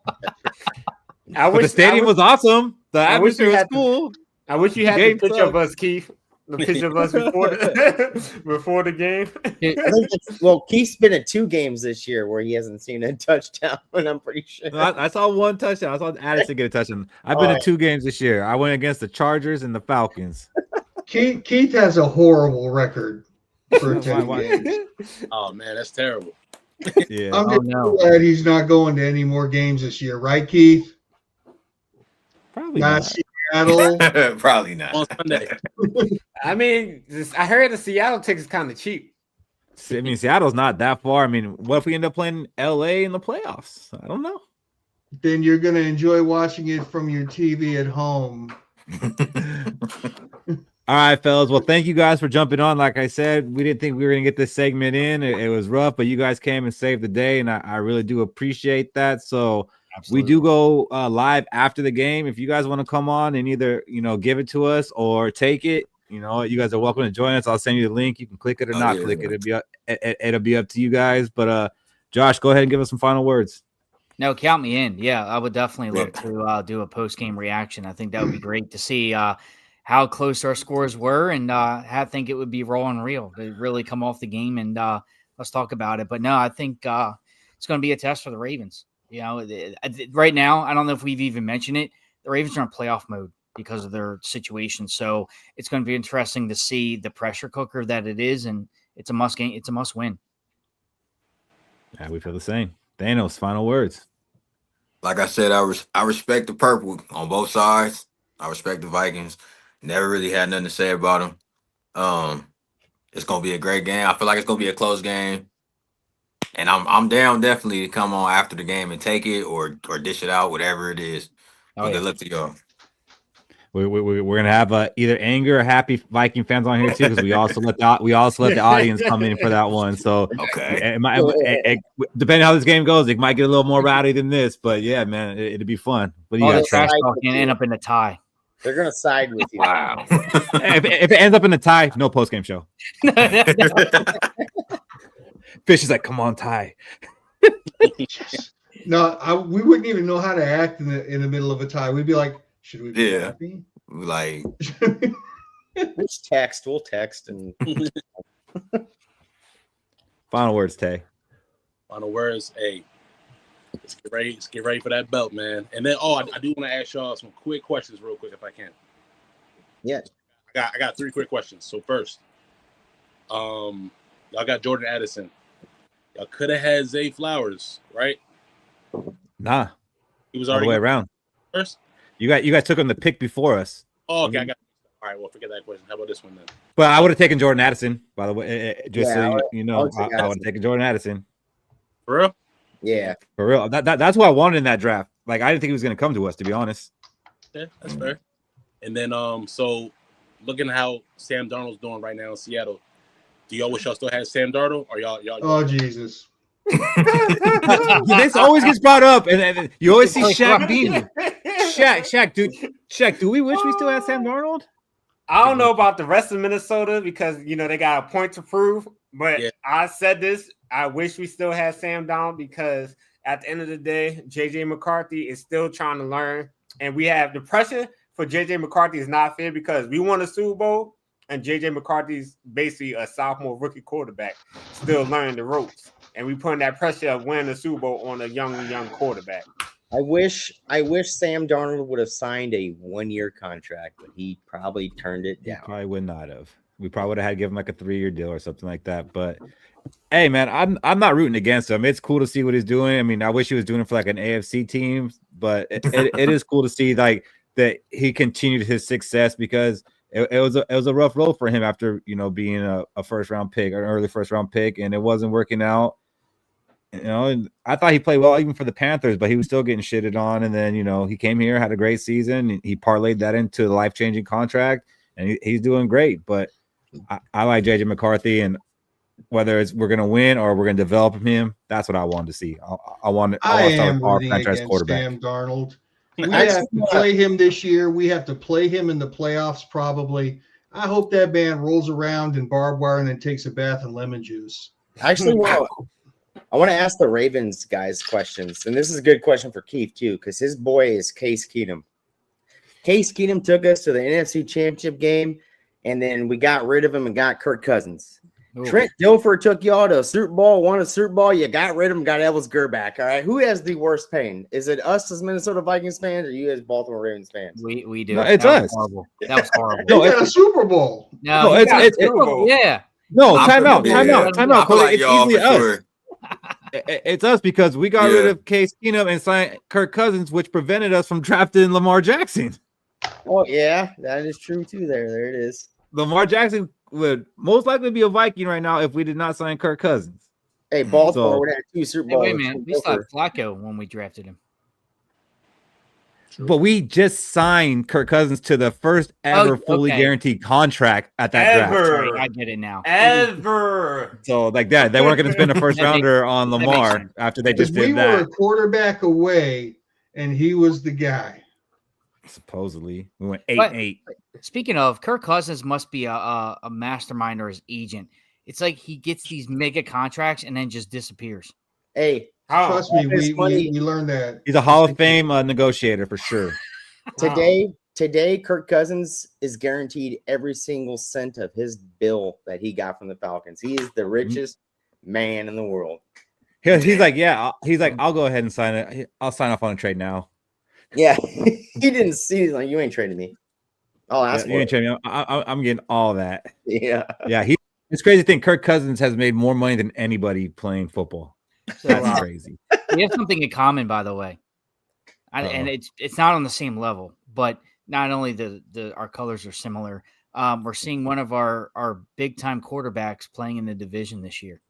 Because obviously, you guys had the services of Brett Favre when I know he wasn't a Viking, but like you're seeing like the interdivision like quarterback, like it's just weird to see. Like because someone asked me that, they're like, is it weird to see? Because I actually had a Packers fan ask me that, and one of my friends' wife, she's a hardcore Packers fan, and she asked me that. She's like, it was hard to see Brett Favre in the purple in Minnesota, and she's like, is it hard to see Joe in Cleveland and in Bengals colors? I said, it is. Like there's Joe Flacco's right here on my wall, like to my right, like Super Bowl 47 MVP signature and all that, and I'm just like, it's right here, and it's like just to see that, it is a little weird. Like I'm not gonna lie, as a Viking fan, it was hard to see Brett Favre in purple. It took me, I think, 4 games until I accepted it, and that's when, I don't know if you guys are familiar, but he threw a game-winning touchdown from midfield against the 49ers to the back of the end zone, and that's when I was like, you know what, he kind of looks good in the purple, to be honest. So it took a minute. Yeah. So Tay, you said you had 3. You got one more for us? Oh yeah, one last one. So we wear purple, y'all wear purple. We wore first. Better purple jerseys. Oh, it's definitely Minnesota. Okay. You know what? Let's get a patch. I think Minnesota, but I'm gonna be honest. I don't like our current jerseys. We got two different fonts on the numbers, and I hate that. Like when we wear our classics, like just the stripes and the numbers, I think it's one of the cleanest ones, and I like our purple just a little better. Definitely like our yellow better, or gold better. I like y'all black with the purple jerseys. That's and that's good. That works for you guys. That looks good. Yeah. You guys got the sickest patch in the NFL, like that, the Baltimore patch. Yeah. Or I mean, well, other than that, why can't you? It's almost as cool as the Norseman. Almost as cool. Got the red eye too. Nothing is as cool as a Skol chant, though. The shield is cool. Yeah. Yeah, Skol chant. I like the Skol chant, but there's a lot of Viking fans that don't like the Skol chant. I like it. It's cool. It's something for us. When I found out what it meant, I was like, "Can I be a fan?" Like I loved it. Like I was like, "We want something like that. That's pretty cool." Like they made that up when they built the new stadium. Yeah, they did it for an interactive fan thing. Because I mean, before that, it was the Vikings fight song, which sounds like it's straight from 1945. Yeah, that's true. Sounds like a World War II song. Yeah. Yeah, I hate our fight song. By the way, it is I get annoyed. I hate it, guys. I'm sorry. Like I'm like. Well, luckily we won't have to hear it because no. Wow, I didn't know it was a new thing for the Skol chant. That's pretty interesting to learn today. Yeah, I mean it's relatively new with the new stadium. Didn't know that. That's pretty awesome. All right, fellas. Well, I will send you guys the link after the game, and like I said, you want to click it. If not, it's cool. No hard feelings. I followed you guys on all your platforms, so we'll be in contact. You know, I like the buzzball, so we'll be in contact. Appreciate it. Oh yeah, I'll definitely be back. Thanks for joining us, fellas. All right, thank you. Appreciate the time. Thank you, guys. Good luck. Yes, sir. What, did we lose Shaq? No, we lost Shaq.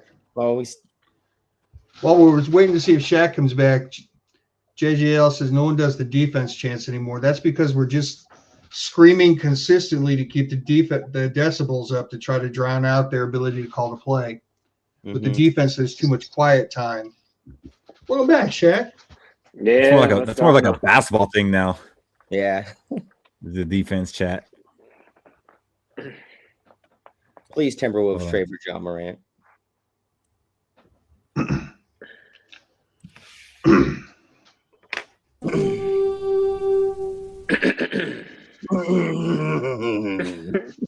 All right, we got 2 more orders of business to do, and we'll try to get through them relatively fast. Although I'm off tomorrow, so I mean, if you guys want to, keep this thing going, we can keep this thing going for a while. I'm good, but I got a daddy-daughter breakfast in the morning, so that's funny. I got daddy-daughter lunch, so mine's not till noon. I got to take her in and out. Oh, so you said final thoughts? My final thoughts are no, that's not. I did not say that, but it is time for Around the Gjallarhorn, where we give our hot takes. Fish, you look ready. I'm ready. Let's hear it. I'm ready to take some heat for this one, boys. Oh, I love it. I love it already. Kwesi Adolfo-Menso is actually not that bad at drafting. It's our coaching staff that sucks at getting our young talent ready to play in the league. I like that. Okay. That's pretty solid. It sounds good. It sounds solid, but like I'm gonna need you to back this up. Like, who did we let go and they ended up succeeding elsewhere, or what? Where's this coming from? All right, it's not so much who did we let go and they ended up succeeding elsewhere. I could tell you, I could say something. I can make a statement like he drafted some studs that were in college, and they dudded out here. I mean, it's not probable to draft that many players who are really good in college and they don't make it. That doesn't mean much standing on its own. But what I am going to focus on is the players who are still here. How almost all of them have not improved their level of play in the time that they've been here year over year. So I'm going to take some players who have more than 1 year playing experience. Ivan Pace Jr., 3 seasons. His tackles per game, 9, 7, and 8. His sacks for the season, 2.5, 3, and 1. No real improvement. He played more games his second year and got a half a sack more. Dallas Turner, second season. Last year, he played 16 games. He got 3 sacks. This year he's played 8 and actually had 5 starts, where last year he had none. He's got 1.5 sack, 20 tackles versus 29 with 5 actual starts. Let me go to the offensive side of the ball. Our draft pick that has the longest tenure with this team, Jalen Naylor. His first 2 seasons, his rookie season, he didn't get on the field. His sophomore season, he was injured for the whole. So let's take last year versus this year. Last year, he played 17 games with 7 starts, had 28 receptions. This year, 8 games, 5 starts, 14 receptions. There's no increase in his ability. And now for our best draft pick we've made under the Kwesi Adolfo-Menso regime, Jordan Addison. His entire career, he's averaged 4 receptions per game. Every year, it's average 4 receptions per game. There's no increase. Last year, he had Sam Darnold throwing the ball. Sam Darnold was throwing the hell out of that ball for us. So you can't give the excuse of, well, who's throwing him the ball like 2 years ago. Last year, he had Sam Darnold having arguably the best year of his career, and he still averaged 4 receptions a game. But we also cried about how much Sam Darnold went to Justin Jefferson and didn't look at his secondary with Jordan Addison, and we would show why when he was wide open. And I think that's really a stretch to say that Jordan Addison hasn't gotten better every year, when we were just saying that he would be a wide receiver 1 on many teams, and you would take him over T. Higgins. Yeah. But what I'm saying is I don't think there's no improvement. The only player I could say an actual improvement is Levi Drake Rodriguez. His first year, he couldn't get on the field. This year, he's starting to make that improvement. Everybody else has basically come onto this team at the level that they're at. Some of them, like Jordan Addison, Ivan Pace, they've come on. They've said, "Oh shit, we're starters," and they've been starters, but they've never gotten better. They're basically at the point they started with us at. Ivan Pace was an undrafted free agent, so I mean, and you're talking about I forgot who the other player. Jalen Naylor was a 6th, 7th rounder. So I don't know like what you're expecting from those guys. Development. I mean, a UDFA and a 7th rounder are starting. Correct. They started. Well, a UDFA started. He took us by storm, but his play has not improved. I'd put that on. In fact, now he's been benched for Eric Wilson. I'd put that on scouting. Like, I don't think Kwesi's scouting. Like, the motherfucker don't even know what football is. He just knows numbers and analytics. I don't think he's actually out there. Oh, yeah, that's a good player. I can see him moving. His hips twitch a little different than the rest. Like.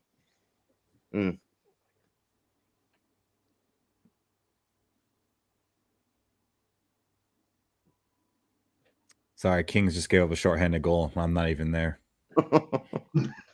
Spirit. I mean, Fisher, you make a good argument, but I am selling the hell out of that one. I think the drafts have been horrible. I don't think that we've drafted all these gems and we just haven't known what to do with them. They're not uncut gems. Who's the head of scouting? Has he been with us ever since we got Kwesi and KOC? Isn't it Ryan Grigson? Yeah, right. I don't know. How long has he been here? 2022. He's been here the second year, second season of Kwesi. Oh, so they got another bad guy. Well, yeah, people question the Grigson hire from the beginning. They're saying he's the one that made Andrew Luck retire because he didn't get him an offensive line. All right, Fish, it's a good one. It's a good one. I don't agree with it, but it's a good one. What do you got, Cody? So what I got is after the Charger game. After the Charger game, we saw the lackluster performance from the defense. A short week or not, whatever, mini bye, whatever. I think B-Flow got into that ass. He saw who was bad out there, and it was Dallas Turner. I don't think Dallas Turner plays more than fucking 5% of snaps going forward throughout the year, what we just saw last game. I think the defense is playing better because Brian Flores got in that ass. and Van I'll buy Ginkel that. came back. Van Ginkel came back with definitely was a spark. Yeah. No, I definitely think B-Flow lost his voice. Yes. Yeah, I think he was, because you look at Jonathan Allen, Hargrave, what they did last game, it was light years better than what they did all season. Yeah, I'll buy that. I think B-Flow lit a fire under that ass. I think he got into him. I don't think practice was that fun this week for the defense. Everything was live. I'm going to go with mine. I'm going to say this. If the Vikings win this game this week, they're going to the playoffs. If the Vikings lose this game, they're not going to the playoffs. And it has nothing to do with the curse that we talked about earlier. It doesn't have anything to do with that. It has to do with, what is this team? Like, are we going to go and have this high win against a good team and then go and fold the next week like we've done so often? Or are we going to turn the page and show that, hey, this is the Vikings, that the team you guys saw last week, that's the team we are, and that's going to be a team that can compete against the teams we got facing. You can say what you want about the Lions. They're still a really good team. The Packers, they've lost to some bad teams, but they're a really good team. We got to play them twice. We got to play the Lions again. We got to play the Seahawks. Like, we still have a pretty tough schedule. There's a couple games in there that, maybe aren't as hard as we thought they would have been, like the Commanders game, but it's still a tough schedule. We have to beat the Ravens to prove that we are a playoff team. So this game is going to determine that, because also we got to get to at least 10 wins to make the playoffs. And right now we're at 4. So we need to win 6 of these last 9 games. And it has to start this week. So either we win this game and we make a playoff run, or we lose and we just start developing. And that's my take. I'm going to buy that since you bought mine, Keith, because I think this year we surrounded McCarthy with players for his development. And even though we did beat a good team in the Lions, or a bad team according to Fish, we're playing another team against the Ravens. I think with development with that quarterback, he's going to beat good teams. He's going to lose against bad teams like the Atlanta Falcons. Like, that's part of development for a young quarterback. So I'm going to buy that. I think this win will tell us whether or not we are in development, or we just in it for we're winning it for the playoffs. So I'm going to buy that. Buying or selling, Fish? Selling. I knew it. You said we got to win 6 and 9, right? 6. Yep. Yes. So we got to lose 3. We can lose 3, because 10 we might not be. can lose 3. I mean, for the simple fact of being able to beat another. I mean, okay, here's the thing, right? Here's the trap about saying we beat the Ravens, right? If we beat them, they're just a 3-6 team. They're not really that good. And if we lose to them, they're coming back. This is what we expected from them. So it's kind of no win situation like that. So if we're saying the Ravens are a good team, they're better than what their record says because they got their starting quarterback and they're healthy. I can understand the sentiment of we need to be able to say we beat a good team. But it's a non-conference game. And if we're going to lose 3 games out of the last 9 non-conference is the way we want to go. So I think we could still make the playoffs losing this game because of the games. It's probably one of the lesser important ones for us to show in the win. But we do need the momentum. But I'm just saying that if we got to lose 3, I wouldn't mind it being this one being one of them. I would mind it because if we lose this one, we're not making the playoffs. Damn it. Yeah, we have to. If we lose to the Ravens, we have to sweep the North. I mean, he's going to do that anyways. There's 4 games left for NFC North divisional games. We have to win We could lose 1 or 2 of those, Cody. But we can. Going 5-1 in the division. You think going 5-1 in the division isn't going to let us catch up to those other 2 teams with who they have to play still? Plus, you're taking a loss to the Ravens, so now you got to beat the Packers. So you got to beat the Packers, the Lions, the Seahawks. Got to beat Dallas in Dallas. I mean, I know they're not great, but they could put up a lot of points. So I mean, that's not a gimme game. So we have to sweep the division. Lose to the Bears, lose to the Ravens. See, the Bears would be a trap game. Lose to the Bears, lose to the Ravens, lose to the Seahawks, and still win the division. So you're gonna beat the Packers twice again. Yeah, and the they're not Lions that good. twice.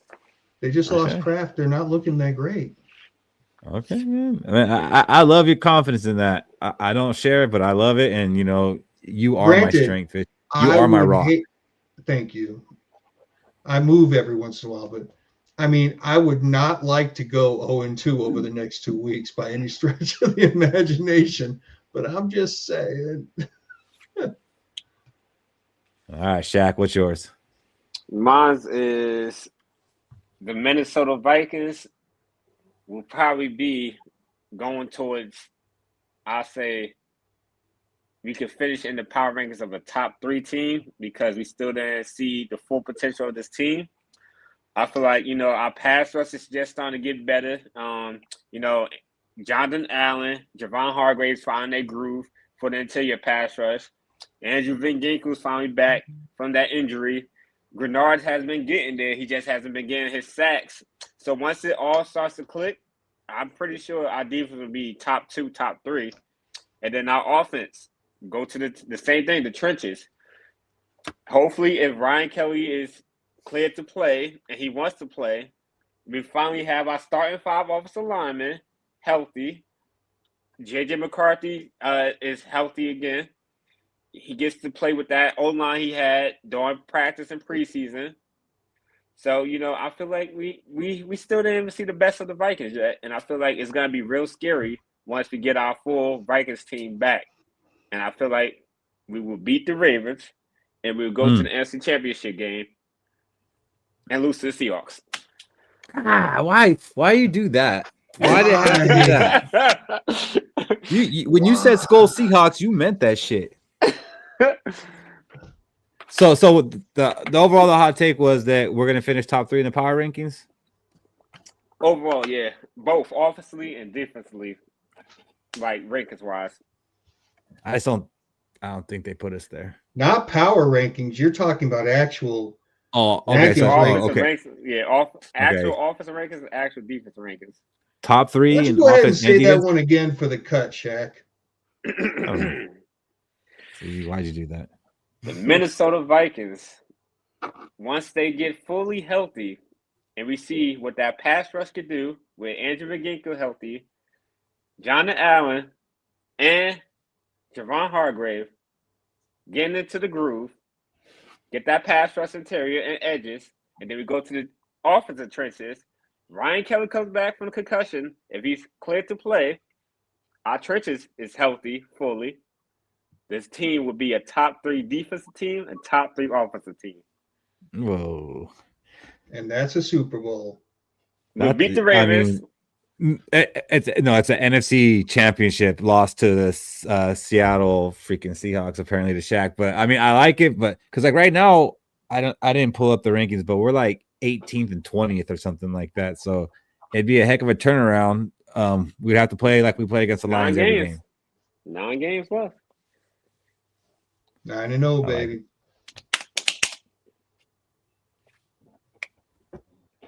All right, let me change this up real quick. All right, that was cool. We doing the hot takes and our Gjallarhorns. We need to get more sounders. I need to work on getting a soundboard. Like I need one though where I can push the buttons. It's hard to do on this StreamYard thing. But it's time to get into our hot takes. Cody, what's your hot take?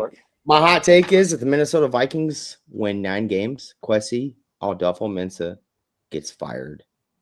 There's already rumblings out there about him with the owners. I think if he gets 9 wins this year, does not make playoffs after a 14-win game and doing the quarterback change and his development thing, he doesn't have time for JJ McCarthy to develop. I think he gets fired after this year. That is my hot take. Kwesi Adolfo-Mensah will get fired if we win 9 games only. He's getting fired. So these are actually predictions, not hot takes. I messed that up. Should have called me out, Fish. I'm sitting here confused. Oh, yeah. I'm confused too. I know we changed it. I'm like, okay. I just gave my hot take. What? Yeah. I was about to say, the real reason I caught it was I was like, wait, that was my hot take last week that Adolfo Mintz is going to get fired. I was like, oh, shit, these are predictions. Oh, where we at? The Gjallarhorn questions we were supposed to do? Are We we just did doing the our Gjallarhorn. predictions now? Oh, predictions. That was the Gjallarhorns that we just did, guys. That was our hot takes. Gjallarhorns are hot takes now. Listen, y'all, we're still working this out after a year and a half, 2 years, 2.5 years, however long it's been. That's what happens when you hire a new coach. Bear with Still us. learning the scheme. We're in the comedy section of this show. Go ahead and become a member. Yeah, it's really funny. All right, so now it's time to do our Purple Prophecies and do our predictions. Michael Fish, what do you got? The Minnesota Vikings are going to rush for over 125 yards and hold the Ravens run game to under 110 yards this weekend. Ooh, I like that. You're going to outrush the Ravens, huh? I like that, and that kind of feeds into mine. So I'm going to go ahead and go next. A lot's been made up about JJ McCarthy stats this game and his yards, and I really don't care about that. But I'm going to say it goes like this. Against the Baltimore Ravens, JJ McCarthy will have more all-purpose yards than Lamar Jackson. I like that. I think this is going to be a statement game, and I think we're going to contain Lamar. I think we're going to contain him, so there's going to be a little defensive help in here. It's not just going to be JJ's going to go for 400 yards. I think the defense is going to do their job, and I think JJ is going to throw, and I think JJ might have like a 40-yard run that kind of boosts it too. Like there's going to be a big scramble, and he's going to hit that 215 yards. So JJ McCarthy's going to have more all-purpose yards than Lamar Jackson. Keith, I think you might need to clip that for the TikTok again, because I looked up, we both nodded our head like this, like if it hits, maybe. All right, Shaq, what do you got? Jordan Addison will have his best game of his career against the Ravens. Yardage wise, I think so far his best game was 128 against the Eagles. So I think he's going to have a 150-yard game. All right, so it's not just his best. He's going to go 150. 150. Oof. All right. I like it because that means JJ McCarthy threw for over 150 right there. I like it. All right, Cody, do you have a prediction lined up, or you could just say that one again? No, I got a prediction lined up. We had 5 sacks last week against Jared Goff, the statue of Kirk Cousins, the T-Moon version of Kirk Cousins. I think this week against a mobile quarterback, we're going to have more than 5 sacks. Oh, I just think he I runs like it a little bit too much, and I think we're going to sack him more than 5 times. Delayed blitzes. Delayed blitzes is the key. Dude, I like that a lot because I think we get 5 sacks. I think would be a tough team to beat, and especially when JJ McCarthy's out there getting more yards than Lamar and Jordan Addison's having a career game. And I hope those Raven fans are still watching because they're probably smirking and laughing at this. But hey, man, it's gonna come back. But I'll clip it. I'll see it on TikTok. He brought a belt. How many of those? He brought out a belt, bro. Did he take that off? Like, did he sun us? I remember the last team that brought a belt, they lost. So bring that belt again, buddy. Oh shit! How many of those sacks does Grenard get? Just off the record. 0. Sorry. No, I was hoping for, but it's fine. Like that's fine. That means other players are gonna shine. If he goes to the keys of the game, he probably gets 2. But if he just goes after the quarterback, I think Lamar runs around him. I think he needs to contain, to sit, and let Lamar go out on the outside, then go after him. I could see the sacks coming from the middle. Wilson, Cashman, and Pace. Yeah, sit, Redmond. screen. Yeah, Redmond, definitely Redmond. The Zimmer double A gap. Send it. Why is Corey Perry fighting right now? They're down 5-2 with 2 minutes to go, and you're 40 years old. Well, because you guys are down. You need life in that stadium now. There's So 2 for the minutes left. Like the 40-year-old. stadium's gone. They've already left, bro. Oh, you're getting pounded. Oh, okay. I hate this because enough Spotify. I gotta go clip all this out now. All right, well, fellas, thanks for hanging in there. It's 2 hours and 54 minutes. If we can hurry up and do our final words, we might not hit 3 hours. What do you got, Shaq? Thank you for joining us. Goodbye. Like it. Michael Fish, final words.